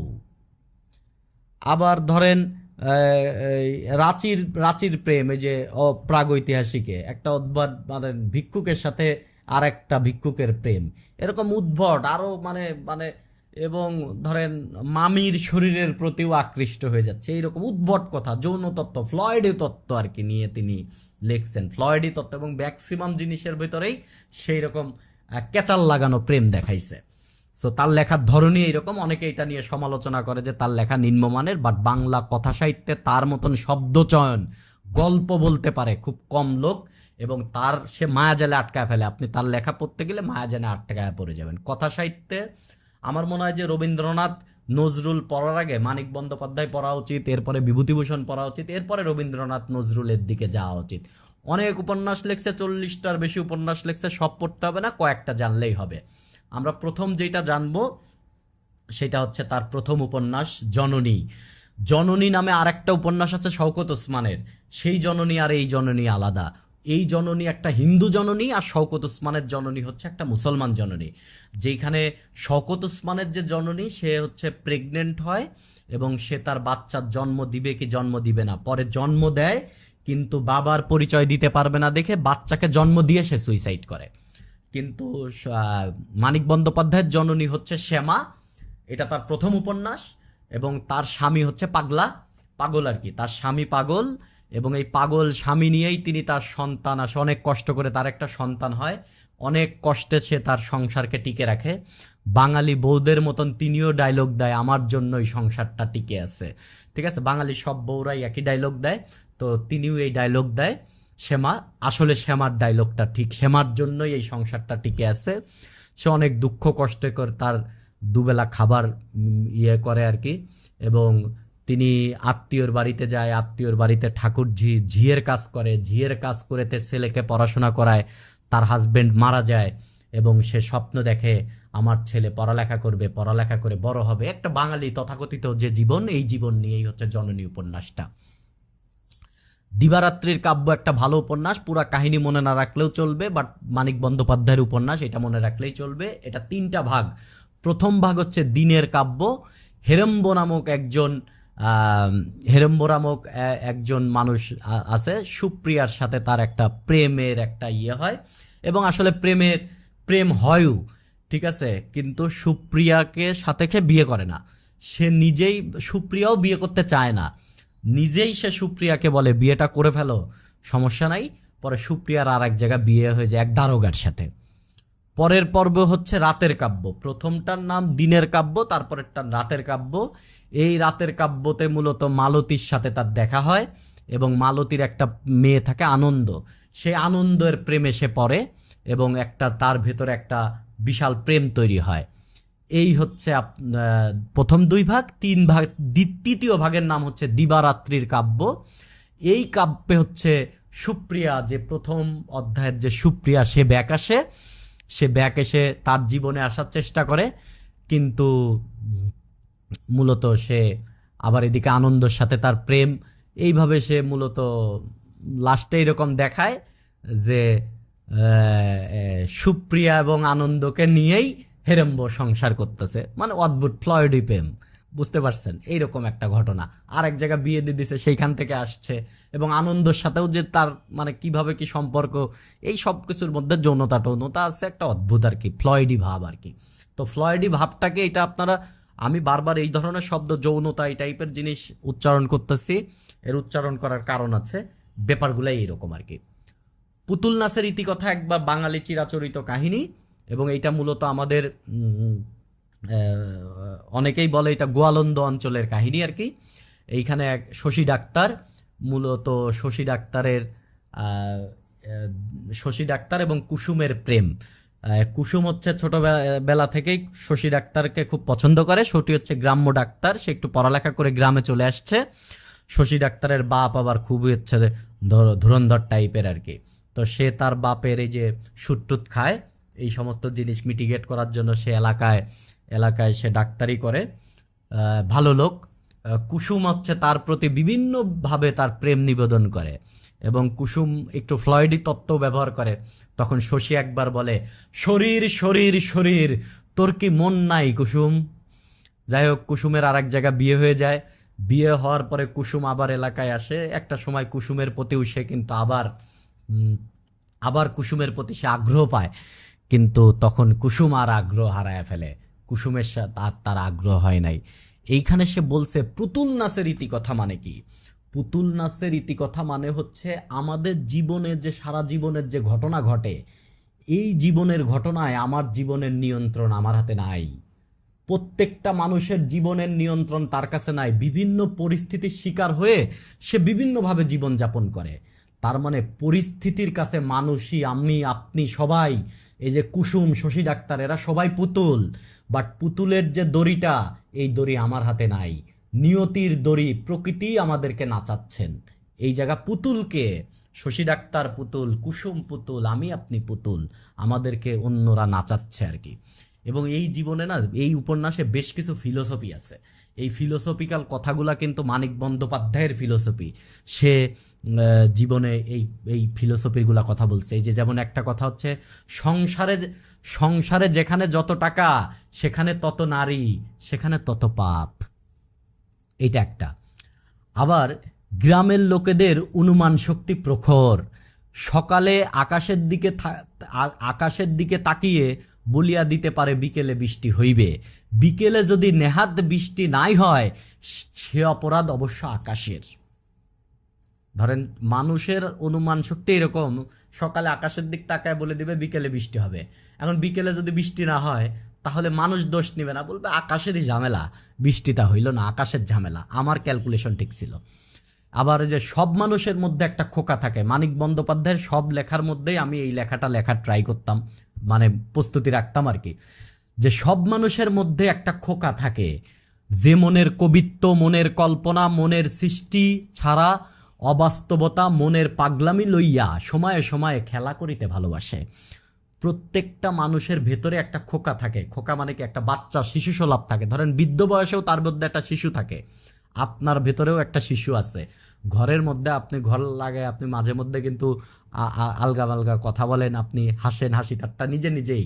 এই যে ছেলে মানুষই করতে মানুষ পছন্দ করে, প্রত্যেকটা মানুষই এরকম করে, আমি আপনি সবাই করি। এই যে প্রত্যেকটা মানুষের মধ্যেই একটা খোকা থাকে। আর হচ্ছে আর একটা তত্ত্ব হচ্ছে যে মনে পাপ থাকার এই একটা লক্ষণ, মনে হয় সকলে বুঝি সব জানে। ঠিক আছে, আপনার মনে যদি পাপ থাকে, তাহলে আপনার মনে হবে যে সবাই মনে হয় সবই জানে আর কি। উপন্যাস পদ্মা নদীর মাঝি নিয়ে আপনারা কাহিনী জানেন, অনেক আগেই পড়ছেন। আমি শুধু কয়েকটা জিনিস আপনাকে বলবো, কয়েকটা কথা এখানে বলবো, যে কথাটা আপনারা কোট হিসেবে মনে রাখবেন, সারা জীবন মনে রাখবেন, বলবেন, লিখবেন। সেটা হচ্ছে, কপিলাকে যখন দেখে এই মানিক বন্দ্যোপাধ্যায়, তখন কিন্তু কপিলার রূপে গিয়ে সে বলে যে, অন্ধকারে যার বসবাস, মৃদু আলোতে তার চোখ ঝলসে যায়, আর চোখ ঝলসানো আলোতে সে হয় অন্ধ। মানে কুবেরের মতন মানুষ, যে ধরেন অল্প একটু রূপবতী মেয়ে দেখলেই তার অবস্থা খারাপ হয়ে যাবে, খুব স্বাভাবিক। আবার ঈশ্বর থাকেন ওই গ্রামে ভদ্রপল্লীতে, এখানে তাকে খুঁজিয়া পাওয়া যাইবে না। গরিবদের ভেতরে কোনো ঈশ্বর থাকে না, এখানে থাকে অভাব অনটনের দেবতা। ঈশ্বর থাকেন ভদ্রপল্লীতে, তাদের ভালো মন্দ ঈশ্বর দেখেন। এইখানে একটা মিস্টেরিয়াস চরিত্র আছে, যে মিস্টেরিয়াস চরিত্র হচ্ছে মূলত হোসেন মিয়া চরিত্রটা। সে একটা মানে পুরা কালার করা চুলদারি, তার পাঞ্জাবি পরে থাকে, টাকা পয়সা প্রচুর, আবার জনদরদি। যদি কোথাও ঝড় তুফান হয়েছে, সেই এসে ধরেন খড় টট দিয়ে মানুষের ঘর ঠিক করে দেয়। বড় অমায়িক ব্যবহার হোসেনের। লালচে রঙের দাড়ির ফাঁকে সে সবসময় মিষ্টি করিয়া হাসে। যে শত্রু যে তাহার ক্ষতি করে, শাস্তি সে তাহাকে নির্মমভাবেই দেয়, কিন্তু তাহাকে কেউ কোনোদিন রাগ করিতে দেখিয়াছে বলিয়া স্মরণ করিতে পারে না। ধনী দরিদ্র, ভদ্র অভদ্রের পার্থক্য তাহার কাছে নাই, সকলের সঙ্গে তাহার সমান মৃদু ও মিথ্যে কথা। মিস্টেরিয়াস চরিত্র। তিনি একটা পৃথিবী গঠন করবেন, ময়নাদ্বীপ, সেইটাতে তার তত্ত্ব চলবে, কোনো ধর্ম থাকবে না, কোনো কিছু থাকবে না, এবং জীবনের সব কিছু দিয়ে সে ওইখানে একটা সমাজ প্রতিষ্ঠা করবে। ধরেন একজন মানুষ, এই যে হোসেন মিয়া, সে নতুন একটা সমাজ সৃষ্টি করতে চাচ্ছে, এবং এই সমাজে কিন্তু ধরেন অমুকের বউকে আরেকজন নিয়ে গেছে, তাতেও কোনো ডিস্টার্ব নাই। হোসেন মিয়া বিচার করে যে ও অমুকের বউ, সেই অমুক তো চরিত্রটার নাম ভুলে গেছে, অমুকের বউ, বাট অমুক তো এখন ফিজিক্যালি উইক, অসুস্থ হয়ে গেছে, সে তো আর বাচ্চা পয়দা করতে পারবে না, তাহলে ওর বউ যে আরেকজনের সাথে চলে গেছে সমস্যা নাই, বাচ্চা পয়দা হবে, এই অঞ্চলে জনগণ বাড়বে। হোসেন মিয়ার তত্ত্বই আলাদা। হিন্দুর সাথে সে মুসলমানকে দিয়ে দেয়, মুসলমানের সাথে সে হিন্দু দিয়ে দেয়, তার ওইখানে কোনো ধর্মের কথা মাথা নাই। এইখানে একটা নতুন সমাজ ব্যবস্থা হবে। এই যে নতুন একটা প্রস্তাবনা দিছে, এটা কিন্তু উপন্যাসের গল্পের মাধ্যমে মানিক বন্দ্যোপাধ্যায় তার কল্পনার একটা সমাজ ব্যবস্থার কথা বলতেছে। এই যে মিস্টিরিয়াস চরিত্রটা হোসেন মিয়া, যখন এই হোসেন মিয়া আবার যখন কুবের লাস্টের দিকে যাইতে চায় না, তখন বলতেছে যাবা না কেন, যাবা না কেন, ডর কিসের, আসমান দেখা রওনা দিবা, আসমান দেখা ফিরবা, বাদলার দিনের ঝড় জানান দিয়া আহে, ঝড় এমনি এমনি আহে না, বা জানান দিয়া আহে। এটা একটা মনে করেন আপনার এইখানেও কিন্তু ফ্লয়েডি তত্ত্ব আছে, যে কপিলার সাথে কুবেলের প্রেম, লাস্টে কপিলা বলতেছে আমারে লিবাল, আমারে লইবা মাঝি লগে। সো এই হচ্ছে ব্যাপার আর কি। চতুষ্কোণ আরো আরো ফ্লয়েডি তত্ত্ব। এইখানে রাজকুমার যে সে হচ্ছে মূলত খুবই মানে তাগড়া যুবক, মেধাবী এবং চেহারা শান্তি ভালো, মানে খুবই হ্যান্ডসাম আর কি। এইখানে নায়িকা আছে 10-12টা। রিনি তাকে চুমো দিতে চায়, মালতী তাকে হোটেলে নিয়ে যায়, রুক্সিনী তাকে বাসায় নিমন্ত্রণ করে, গ্রি তাকে বাসায় খেতে ডাকে, কালী তাকে স্ত্রী হওয়ার স্বপ্ন, কালী তার স্ত্রী হওয়ার স্বপ্ন দেখে, আরো কয়েকজন আছে আর কি। তো সবাই তাকে মায়াজালে বাঁধতে চায়, কিন্তু রাজকুমার কিন্তু কারো সাথেই সংসার করবে না, কারো সাথে ইয়ে করবে না, কিন্তু কাউকে সে ভোগু করবে না। সে একজন বস্ত্রহীন নারীকে সে দেখবে, সে নারীর শরীরে টাচ করবে, কিন্তু সে কিন্তু কোনো মানে অন্যভাবে সে দেখবে না, ঠিক আছে। রাজকুমার নারীর এখানে দেখেন আমি লিখে দিছি, রাজকুমার নারী দেহ দেখতে চায় শুধুমাত্র রিসার্চ করার জন্য। সে চিন্তা করে জ্যোতিষীরা যেমন করে ভবিষ্যৎ প্রেডিক্ট করে, সেও তেমনি নারীর নগ্ন দেহ দেখে দেখে তার ভবিষ্যৎ আন্দাজ করতে পারবে। চিন্তা করেন, চরিত্রকে বা মানুষ হাত দেখে ভবিষ্যৎ বলে, সে নগ্ন দেখে দেহ দেখে ভবিষ্যৎ বলবে। এইরকম একটা কাহিনী নিয়ে চতুষ্কোণটা। তবে উপন্যাস পড়লে আপনার রাজকুমারকে লম্পট মনে হবে না, লম্পট মনে হবে না যে সে নারীকে ভোগ করতেছে, ব্যাপারটা এরকম না। রাজকুমার চরিত্র হচ্ছে পারভার্ট টাইপের।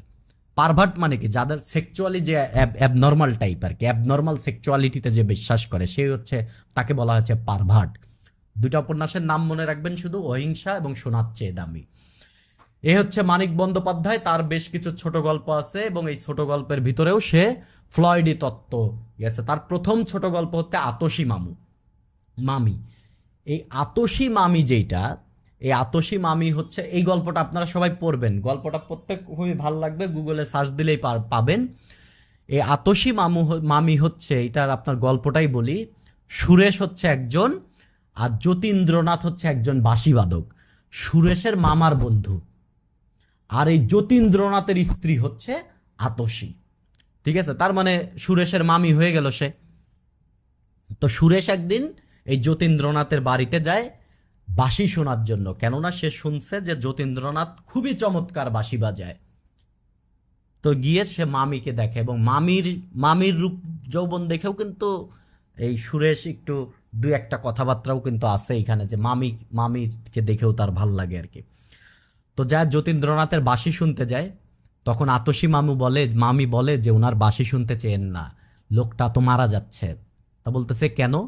বলতেছে বাঁশি বাজালে তার গলা দিয়ে রক্ত বমি হয়, বাঁশি বাজানোর পরে বমি করতে থাকে, এবং এই বমি করতে করতে লোকটা মারা যাচ্ছে। তারপরেও একটু বাঁশি বাজায়, এবং এক পর্যায়ে এই বাঁশিটা খুবই অভাবনটনে পড়ে এই যতীন্দ্রনাথ। সুরেশ এই বাঁশিটা তার কাছ থেকে কিনে নেয়, এবং বেশ মোটা টাকা দাম দেয়, তখন মনে হয় 200 টাকা মতন। সুরেশ যখন এই বাঁশিটা কিনে নেয়, নিয়ে চলে যায়, এরপরে আর আতসী মামির খোঁজ খবর নাই। বহু বছর পরে একদিন ট্রেনে দেখা হয় আতসী মামির সাথে, তখন সুরেশের কাছে বাঁশিটা আছে। তখন মামি সুরেশের কাছ থেকে বাঁশিটা নিয়ে বাঁশিটা বাজায় এবং দেখে মামি এই যতীন্দ্রনাথের চেয়েও ভালো বাঁশি বাজায়, আতসী মামি। তখন বলতেছে, তুমি এই বাঁশি বাজানো শিখলে কিভাবে? বলতেছে, ওনাকে যখন বিয়ে করেছিলাম, ওনার বাঁশির প্রেমে পাগল হয়ে বিয়ে করেছিলাম, এবং বিয়ের পরে উনি আমাকে বাঁশি শিখাতেন। উনি 2 বছর আমাকে বাঁশি শিখিয়েছিলেন, তারপরে আমি বাঁশি বাজানো শিখেছিলাম। এরপরে বাঁশির কারণে তিনি অসুস্থ হয়ে গেলেন, আমি আর কোনোদিন বাঁশি বাজাই নেই।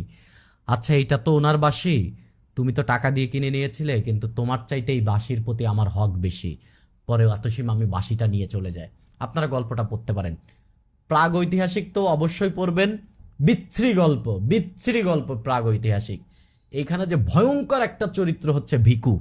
সে প্রথমে ডাকাতি করতে যায়, ডাকাতি করতে গিয়ে সে ধরা খায়, বর্ষার আঘাতে সে আহত হয়, এবং এমন আহত যে মরেই যাবে, ধরেন পায়ের দিকে সারা শরীরে ঘা হয়ে যায়, বুঝতে পারছেন, মানে বিভৎস অবস্থা। তখন তার বন্ধু প্রহ্লাদের বাসায় তে আশ্রয় নেয়, তখন আবার তাকে পুলিশ খুঁজতেছে। প্রহ্লাদের বাসায় সে আশ্রয় নেয়। প্রহ্লাদের মতন একজন খুনি, তার শরীর মরেই যাবে, ধরেন মরেই যায় সে, এইরকম একটা অবস্থা। এবং আপনি যা এই উপন্যাস পড়তে গেলে আপনার মনে হবে, মানে এই ছোট গল্প এটা পড়তে গেলে আপনার মনে হবে যে ভিকু ঈশ্বরের মৃত্যু দেন, এ মরবে না, জীবনেও মরবে না, 300 গুলি করলেও এ মরবে না, এইরকম মনে হবে আপনার, অমর। তো যাই হোক, তো প্রহ্লাদের বাসায় সে একদিন, প্রহ্লাদ বাসায় নাই, হঠাৎ তার শরীরে একটু সেন্স আসছে, গন্ধ তার শরীর দিয়ে, ঘা হয়ে গেছে। পরে হঠাৎ তার শরীরে একটু শক্তি আসছে, তার বউ আসছে, সে তার বউরে জাপটায় ধরে, তার বউরে ধর্ষণ করতে যায়।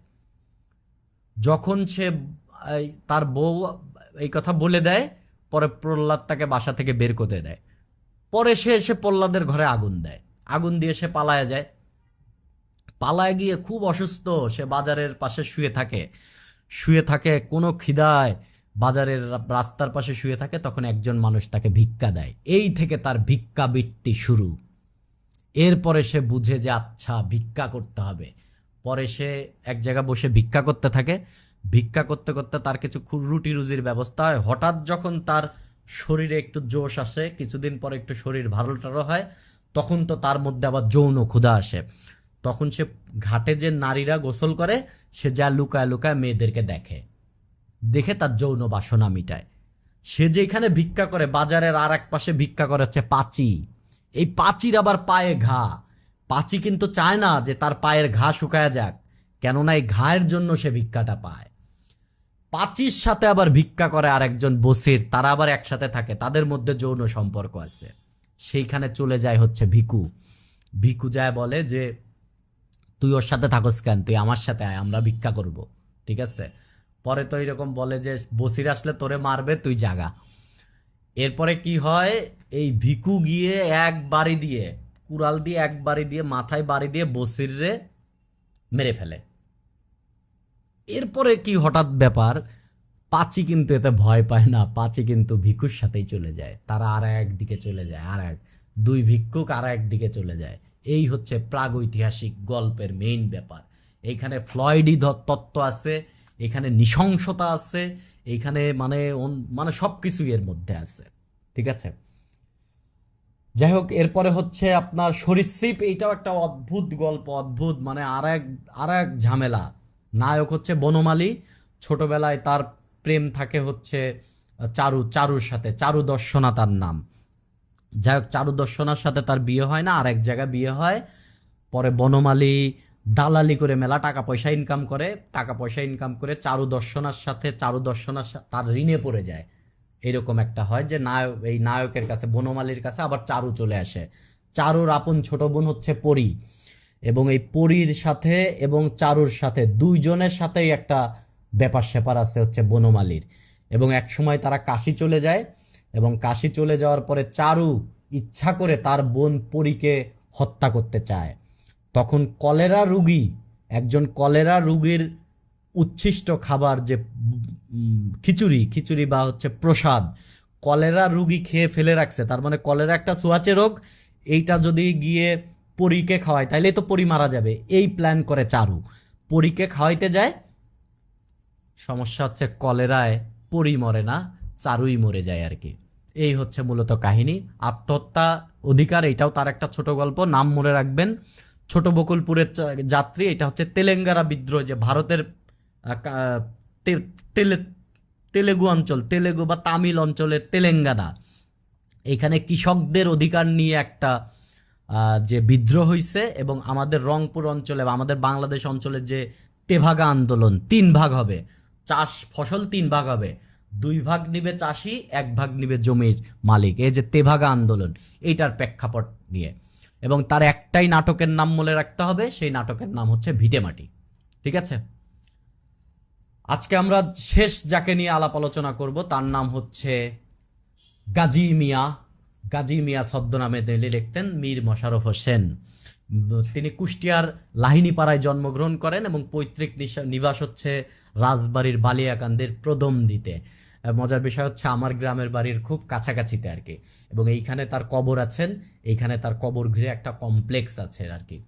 বাংলায় মুসলিম সাহিত্যিকদের তার হাত দিয়ে যাত্রা শুরু। তিনি মুসলিম সাহিত্যিক হিসেবে উপন্যাস লিখেছেন প্রথম, তিনি মুসলিম সাহিত্যিক হিসেবে নাটক লিখেছেন প্রথম। তার লেখালেখি শুরু হয় মূলত হচ্ছে কাঙাল হরিনাথ বা হরিনাথ মজুমদারের গ্রাম বাংলা প্রকাশিকা। এইখানে তিনি লিখতেন, এটা একটা গ্রাম বাংলা থেকে বেরোতো, কুষ্টিয়া থেকে, কুমারখালী থেকে মূলত বেরোতো। বাংলাদেশের কুমারখালী জায়গাটা খুবই সিরিয়াস জায়গা ভাই, মীর মশাররফ হোসেনের জায়গা কুমারখালী, কাঙাল হরিনাথের জায়গা, রবীন্দ্রনাথের জায়গা, লালনের জায়গা। সো কুমারখালী খুবই সিরিয়াস একটা জায়গা, কুষ্টিয়া জেলার একটা উপজেলা হচ্ছে কুমারখালী। তো এই এই মীর মশাররফ হোসেন মূলত এই কাঙাল হরিনাথের গ্রাম বাংলা প্রকাশিকা এবং ঈশ্বরচন্দ্র গুপ্তের সংবাদ প্রভাকর, এই দুইটার লেখালেখি দিয়ে তার লেখালেখি শুরু করেন। এবং তিনিই বলেছিলেন, মাতৃভাষায় যাহার আস্থা নাই সে মানুষ নহে। তার প্রথম উপন্যাস হচ্ছে রত্নাবতী। এটা দীর্ঘ গল্প হইলেও উপন্যাসটা বেশি বড় না, গল্পই পুরাটা। মূলত এটা একটা কল্পনার গল্প। রাজপুত্র সুকুমার রায় এবং মন্ত্রীপুত্র সামন্ত, এদের দুইজনের মধ্যে ধন বড় না অর্থ বড়, বিদ্যা বড়, ধন বড় না বিদ্যা বড়, বিদ্যা বড়, এইটা নিয়ে একটা তর্ক বিতর্ক। এটা মূলত একটা জ্ঞানমূলক উপন্যাস। এটা পড়ে সে মূলত আপনাকে নৈতিক জ্ঞান দিতে চাইছে আর কি। এটা মূলত তার প্রথম উপন্যাস। বিষাদ সিন্ধু ধর্মগ্রন্থ না, ঐতিহাসিক উপন্যাস, নট ধর্মগ্রন্থ। বাঙালিরা বিষাদ সিন্ধুকে ধর্মগ্রন্থের মতন করে দেখে, ঠিক আছে, ধর্মগ্রন্থ না কিন্তু বিষাদ সিন্ধু উপন্যাস। কেননা এইখানে ধর্মর অনেক কাহিনীকে তিনি বিকৃত করছেন, তিনি কিছু অলৌকিক ঘটনা আনছেন। ইমাম হোসেনের মস্তিষ্ক হঠাৎ করে গায়েব হয়ে যায়, কারবালা থেকে দামেস্কর রাস্তায় সে একটা হিন্দু ব্রাহ্মণ পরিবারকে বসাইছে এবং সে তার এক এক করে সব সন্তানের মাথা কেটে এনে দিছে। এরকম কিছু অলৌকিক পুঁথি সাহিত্যের থেকে তিনি বিভিন্ন প্রচলিত গল্প এনে কারবালার গল্পটাকে তিনি সাজাইছেন। এবং তার গল্পে কিন্তু, উপন্যাসে কিন্তু নায়ক হোসেন না, ইমাম হোসেন না, তার নায়ক হচ্ছে এজিদ। এজিদ কিন্তু তার নায়ক। গল্পের 3টা পর্ব, মহররম পর্ব, উদ্ধার পর্ব এবং এজিদ পর্ব, 3টা পর্বে এটা ভাগ করা, এবং তার নায়ক কিন্তু এজিদ। এখানে কারবালার ঘটনা নিয়ে তিনি লিখছেন, কিন্তু কিছু অলৌকিক ব্যাপার স্যাপার তিনি ঘটাইছেন। তিনি কিন্তু এই অলৌকিক ব্যাপার থেকে বের হয়ে আসতে পারেন নাই। এইটা নিয়েই কিন্তু বাঙালি মুসলমানদের মনে আহমদ সোফা খুব দুঃখ করছেন যে মীর মশাররফ হোসেন কারবালা থেকে দামেস্কর রাস্তায় একজন ব্রাহ্মণকে কেন বসালেন। কেননা ওইখানে তিনি একজন ইহুদিকে বসাতে পারতেন, তিনি একজন ব্রাহ্মণকে কেন বসালেন? আজ থেকে 1400 বছর আগে কারবালা থেকে দামেস্কের রাস্তায় একজন ব্রাহ্মণ পরিবার থাকবে, এটা কি বিশ্বাসযোগ্য? তার মানে তিনি বোঝাইলেন যে মীর মশাররফ হোসেনের ভেতরে বাঙালি মন এবং বাঙালি মুসলমান হিন্দুদেরকে একটু করবে। আপনারা বাঙালি মুসলমানের মন বইটা পড়বেন, আহমদ সোফার, চিন্তা শক্তির পরিবর্তন হবে।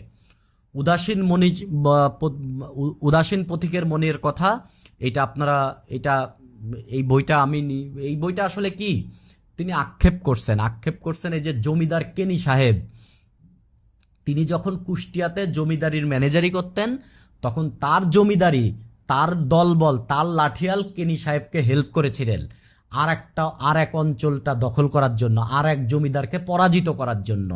এবং কেনি সাহেব ওই যুদ্ধে জিতে যায়। নীল নীল চাষ টাস নিয়ে এই জিনিসটা, এবং লাস্টে কেনি সাহেবের কি পরিণতি হয়, কেনি সাহেব অসুস্থ হয়ে যায়, কলকাতায় যায়, চিকিৎসায় যায়, তা মারা যায়, এবং তার কেনি সাহেবের সমস্ত ঘরবাড়ি ভেঙে যায়, পদ্মায় ভেঙে চলে যায়, এবং লাস্টে তার ঘরবাড়ি ভেঙেও নদ্দার বাদ পদ্মার ভাঙন রোধের মানুষ চেষ্টা করে, এরকম জিনিস নিয়ে। এবং তিনি দুঃখ করছেন এইখানে যে প্রথম জীবনের, এবং এখানেই তিনি দেখছেন যে কেনি সাহেবকে হেল্প করার পরে তিনি কুষ্টিয়া থেকে আবার রাজবাড়ির পদম দিতে চলে আসেন, এবং তিনি আর ওই হিন্দু জমিদারের বা ওই জমিদারের কাজ করবেন না, এরকম ইয়ে নাই আর কি। গাজী মিয়ার বোস্তানি এইটাও তার আত্মজীবনীমূলক উপন্যাস, কিন্তু এখানে তিনি মানে সামাজিক বিভিন্ন দুর্নীতি, জমিদারি প্রথা, এগুলা তিনি খুবই ব্যঙ্গাত্মকভাবে বলেছেন এইখানে। তার নাটক হচ্ছে বসন্ত কুমারী। এই নাটক হচ্ছে মুসলিম সাহিত্যের প্রথম নাটক হচ্ছে বসন্ত কুমারী। এইটা যদিও ইতিহাস আশ্রিত কোনো কিছু না, পুরাটাই কাল্পনিক। এইখানে ইন্দ্রপুরের যে রাজা,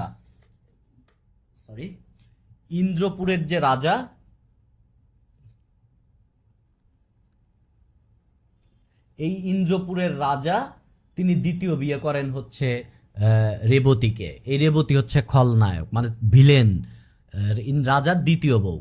রাজা আসলে বিয়ে করতে চান নাই, রাজার বিয়ে বয়স হয়ে গেছে, রাজা চাইছে রাজকুমার নরেন্দ্রকে এই সিংহাসনে দিয়ে তিনি মূলত এখন চিল জীবনযাপন করবেন। কিন্তু তখন মন্ত্রী বুঝছে যদি নরেন্দ্র সিংহাসনে বসে তাহলে তার মন্ত্রিত্ব থাকবে না, তার চাটুকারিতা আর থাকবে না। তখন তিনি রাজাকে বিয়ে দেওয়ার প্রলোভন দেখায়, এবং এই যে রেবতীকে দেখায়, এবং তিনি বলে, কি মহারাজ, কি বলেন, কিসের বয়স, আপনার চুল পাকছে? কই, আমি তো একটাও চুল পাকা দেখি নাই। তার মানে রাজাকে পাম দিচ্ছে। রাজাকে পরে এই রেবতীর সাথে বিয়েও দেয়, এবং এই রেবতী এসে রাজা তো বুড়া, রাজাকে আর রেবতীর ভাল লাগে না, বুঝতে পারছেন? রাজা নরেন্দ্র, রাজকুমার যে নরেন্দ্র, তাকে হচ্ছে মূলত রেবতী পছন্দ করে, বুঝতে পারছেন? স্টেপ মানে কি বলে এটা, সৎ ছেলে আর কি। এর প্রেমে পড়ে রেবতী, এবং রেবতী কিছু চিঠিপত্রও দেয়, তার মধ্যে তার সাথে প্রেম করতে চায়, আলিঙ্গন করতে চায়, কিন্তু নরেন্দ্র এইটা প্রশ্রয় দেয় না, এবং নরেন্দ্র এটা গোপন রাখে। তখন নরেন্দ্র গিয়ে বসন্ত কুমারীকে বিয়ে করে নিয়ে আসে, এবং বিয়ে করে নিয়ে আসে যখন বসন্ত কুমারীকে, পরে হচ্ছে রেবতী মিথ্যা নালিশ দেয় রাজার কাছে যে নরেন্দ্র তো আমার প্রতি আমাকে ডিস্টার্ব দেয়। তখন রাজা এই নরেন্দ্রকে খুন করে, মৃত্যুদণ্ড দেয়। পরবর্তীতে রাজা দেখে যে চিঠিগুলা পায় এই রেবতীই যে মেইন ভিলেন, পরে সে রেবতীকেও মেরে ফেলে আর কি। এখানে মূলত হিংসা, তারপরে মানে যৌন লেলুপতা, এই সমস্ত জিনিস এইখানে তুলে আসছে আর কি, ঠিক আছে? জমিদার দর্পণ নাটকের কথা আপনারা অনেকেই জানবেন। আমাদের জমিদাররা যেভাবে মানুষকে শোষণ করে সেই জিনিসটা এইখানে ফুটে উঠছে। এবং এইখানে একজন মানে নুরুন নাহার, এবং নুরুন নাহার হচ্ছে মূলত এই নুরুন নাহার হচ্ছে মূলত এই নাটকের আবু মোল্লা একটা চরিত্র আছে, আবু মোল্লার ওয়াইফ। তো আবু মোল্লার ওয়াইফ আর জমিদার হচ্ছে হাওয়ান আলী। এই হাওয়ান মানে হচ্ছে জানোয়ার। তো জমিদার হাওয়ান আলী তিনি হচ্ছে মূলত খারাপ লোক, মেয়েদের প্রতি তার নেশা। তো তখন সেই নুরুন নাহারের চেহারা দেখে সে ভাবছে যে একটা কৃষকের ঘরে এত সুন্দর বউ। তখন সে বলে যে একটা ডায়লগ দেখেন, চাষার হাতে গোলাপ ফুল একই প্রাণে সয়, চাষার হাতে গোলাপ ফুল একই প্রাণে সয়। তখন সে মূলত নুরুন নাহারকে ভোগ করার প্ল্যান করে, এবং এতে করে সে আবু মোল্লার কাছে খাজনা আদায় করতে চায়। পরে আবু মোল্লা দিতে পারে না, আবু মোল্লাকে গ্রেপ্তার করে নিয়ে যায়। এবং এই আবু মোল্লাকে গ্রেপ্তার করে নিয়ে যাওয়ার পরে বিভিন্ন লোক দিয়ে, এই ইভেন পূজারীকে দিয়ে পর্যন্ত নুরুন নাহারকে বলে যে তুমি রাজার কাছে গিয়ে নিজেকে সঁপে দাও, তুমি জমিদারের হাত থেকে বাঁচতে পারবা না। তখন নুরুন নাহার কিন্তু নুরুন নাহার হচ্ছে গায়ের বধূ, তো সে কি আর এত সহজে করবে? রাজা জোর করে তাকে ভোগ করে, এবং সন্তান সম্ভবা হয়, এবং নুরুন নাহারকে মেরেও ফেলে। মেরে রাজ্যের দরবারের এই রাজ্যের আঙিনাতেই পুঁতে রাখে। এবং এই মামলায় ফাঁসায় দেয় হচ্ছে আবু আবু মোল্লাকে, এবং আবু মোল্লাকে পুলিশ ধরে নিয়ে যায়, এবং আবু মোল্লা লাস্টে একটা ডায়লগ দেয় যে আইন পাইলে আইনের মুখে একদলা স্যাপ ছুঁড়ে মারতাম, এরকম একটা ডায়লগ দেয় আর কি। মূলত এইখানে শাসক শ্রেণীর যে নারী শরীর ভোগ করার যে ব্যাপার এবং মানুষকে অন্যায়ভাবে ফাঁসায় দেওয়া এবং তদানীন্তন আমলের যে জীবন ব্যবস্থা, এটা ফুটে উঠছে জমিদার দর্পণ নাটকে। একটা নাটকের নাম মনে রাখবেন, বেহুলার গীতাভিনয়। কাহিনী এত জানার দরকার নাই। তার একটা প্রবন্ধ, বিখ্যাত প্রবন্ধ ছিলেন গোজীবন। এই গোজীবনে মূলত হিন্দু মুসলমানদের কাহিনী দেখিয়েছিলেন এবং এখানে গরুর মাংস ভোগ করা ইত্যাদি বিষয় হয়েছিল। বাট এটা প্রকাশ হওয়ার পরে একটা বিশাল ঝামেলার সৃষ্টি হয়। পরবর্তীতে তিনি এটা তুলে নেন। তার জীবনী হচ্ছে আমার জীবনী, বিবি কুলসুম। আজকে আমরা 5 জন নিয়ে আলোচনা করলাম। আজকের আলোচনায় আপনাদেরকে আমি প্রিপারেশনের ব্যাপার বলি। আপনারা 1 নাম্বার যে কাজ করবেন, লেকচারটা শুনবেন এবং এইখান থেকে গুরুত্বপূর্ণ কিছু টপিক আমি যে নোটে লিখে দিছি এই নোটটা রিডিং পড়বেন। এই পিডিএফটা আর কি আমি দিয়ে দিব, এটা রিডিং পড়বেন। রিটেনের বইটা পড়বেন, এই যে সাহিত্য পাঠ, এই 5 জনের যা লেখা আছে সব পড়ে ফেলবেন, আজকে যে 5 জন। এরপরে গুরুত্বপূর্ণ কিছু কোট নোট করতে হবে, গুরুত্বপূর্ণ নোট। ধরেন আজকে আমি কিছু নোট, কিছু কোটেশন আপনাকে দিয়ে দিছি। সাহিত্যে মার্ক ভালো রিটেনে পাইতে হলে কোট করতে হবে, ঠিক আছে? নিজে নিজে লিখে রাখবেন। এরপরে হচ্ছে আপনি প্রিলিমিনারির জন্য ডাইজেস্ট পড়বেন। ডাইজেস্টে গিয়ে আজকে আপনি গল্পর এই 5 জনের একটা বড় পিকচার পড়লেন, এরপরে আপনি ডাইজেস্টে যাবেন এবং ডাইজেস্টে গিয়ে যখন আপনি পড়লেন যে মীর মশাররফ হোসেনের নাটক জমিদার দর্পণ, তাহলে জমিদার দর্পণের কাহিনীটা মনে করার ট্রাই করবেন। এতে করে না আপনার প্রিলিতে আপনার বড় একটা হেল্প হবে আর কি, এবং আপনার মনেও থাকবে এবং এইগুলো নিয়ে মানুষের সাথে গল্প করবেন। এরপরে আপনি পরীক্ষা দিবেন। রিটেন আলারা লিখিত 2-1টা কোশ্চেন নিজেরা বানায় নিয়ে পরীক্ষা দিতে পারেন, আর প্রিলিমিনারিটা লাইভ এমসিকিউতে গিয়ে পরীক্ষা দিবেন। আমি আগেই বলছি, মার্ক কত পাইলেন, কোশ্চেন কত সহজ হইল না হার্ড হইল, এইটা দেখার বিষয় না। আপনার মেইন দেখার বিষয় হচ্ছে মূলত আপনি কয়টা ভুল করলেন বা ভুল আদৌ করলেন কিনা, এইটা দেখার বিষয়। আচ্ছা, প্রিলির জন্য বাংলা ব্যাকরণ পড়ার জন্য যদি আপনাদের আমি বলি, ভাই বাংলা ব্যাকরণ খুব কঠিন জিনিস। বাংলা ব্যাকরণ পড়তে গিয়ে ধরেন এত ডিস্টার্বে পড়ে গেছিলাম, মানসিকভাবে এত হতাশ হয়ে গেছিলাম যে সাইকিয়াট্রিকের কাছে যাওয়ার প্ল্যান করে ফেলছিলাম, যে একজন সাইকিয়াট্রিকের দেখাবো। বাংলা পড়তে গিয়ে এরকম হয়েছিল। তো আমি পরবর্তীতে যে কাজ করেছিলাম, আমি শুধু ডাইজেস্ট পড়েছিলাম বাংলার, এবং বাংলার বিভিন্ন কিছু নিয়ম কানুনের জন্য সহজ জিনিসগুলো আমি পড়তাম, কিছু ভিডিও দেখেছিলাম। তো আমি যে কাজটা করেছিলাম সেটা হচ্ছে বিপরীত শব্দ সহজ জিনিস, বানানের কিছু নিয়ম সহজ জিনিস, এইগুলো আমি আগে পড়েছিলাম। এবং বাংলা বানানের নিয়মটা আপনারা এই যে আপনাদের যে সাহিত্য পাঠ বলেছি লাস্টের দিকে দেখবেন কিছু গ্রামার আছে, এইটা আপনারা পড়ে নেবেন, ঠিক আছে? প্রবাদ প্রবচনের কিছু জিনিস পড়ে নেবেন। এবং আমার কাছে মনে হয়েছে প্রিলি প্রিপারেশনে বাংলা ব্যাকরণ হচ্ছে সবচেয়ে কঠিন। এবং বাংলা ব্যাকরণ প্রিপারেশন নেওয়ার জন্য আমি যে কাজটা করতাম, ধরেন আজকে আমি বিপরীত শব্দ পড়েছি, তাহলে আগামীকাল সকালে ঘুম থেকে উঠে বিছানার উপর বসে বই থেকে আগে ওই বিপরীত শব্দটা ওভারভিউ দিতাম। এবং আমি প্রত্যেক দিন সকালে উঠে আধা ঘন্টা এই পড়া শুরুর সময় আমি মানে বাংলা ব্যাকরণ যা যা পড়তাম এইগুলো আমি ওভারভিউ দিতাম। আমার খুবই উইক জোন ছিল বাংলা ব্যাকরণ, তবে রিটেনে গিয়ে আমার খুবই স্ট্রং জোন হয়ে গিয়েছিল বাংলা ব্যাকরণ। তো এইটা হচ্ছে সময় দিতে হবে ভাই। আমি শুধু ডাইজেস্ট পড়েছিলাম, আর কিছুই পড়ি নাই বাংলা ব্যাকরণের জন্য, অন্য কোনো বইও পড়ি নাই বাংলা ব্যাকরণের জন্য। বাজারে অনেক বই আছে, অনেকে বলে বাজারের ওই বইটা পড়তে হবে, তমক বইটা পড়তে হবে, এইগুলো আমার কাছে মিথ মনে হয়েছে। আপনি যে কোনো একটা বই পড়েন, বাট এত বিস্তর প্রিপারেশন নেওয়ার সুযোগ নাই, এটা আপনি পারবেন না। বাংলা ব্যাকরণের জন্য আপনি জিনিসগুলা মূলত পড়তে হবে, ঠিক আছে? মূলত পড়তে হবে, এটাই হচ্ছে কথা। পড়বেন। আমি ডাইজেস্ট পড়েছিলাম, আপনারা চাইলে শুধু ডাইজেস্টই পড়তে পারেন।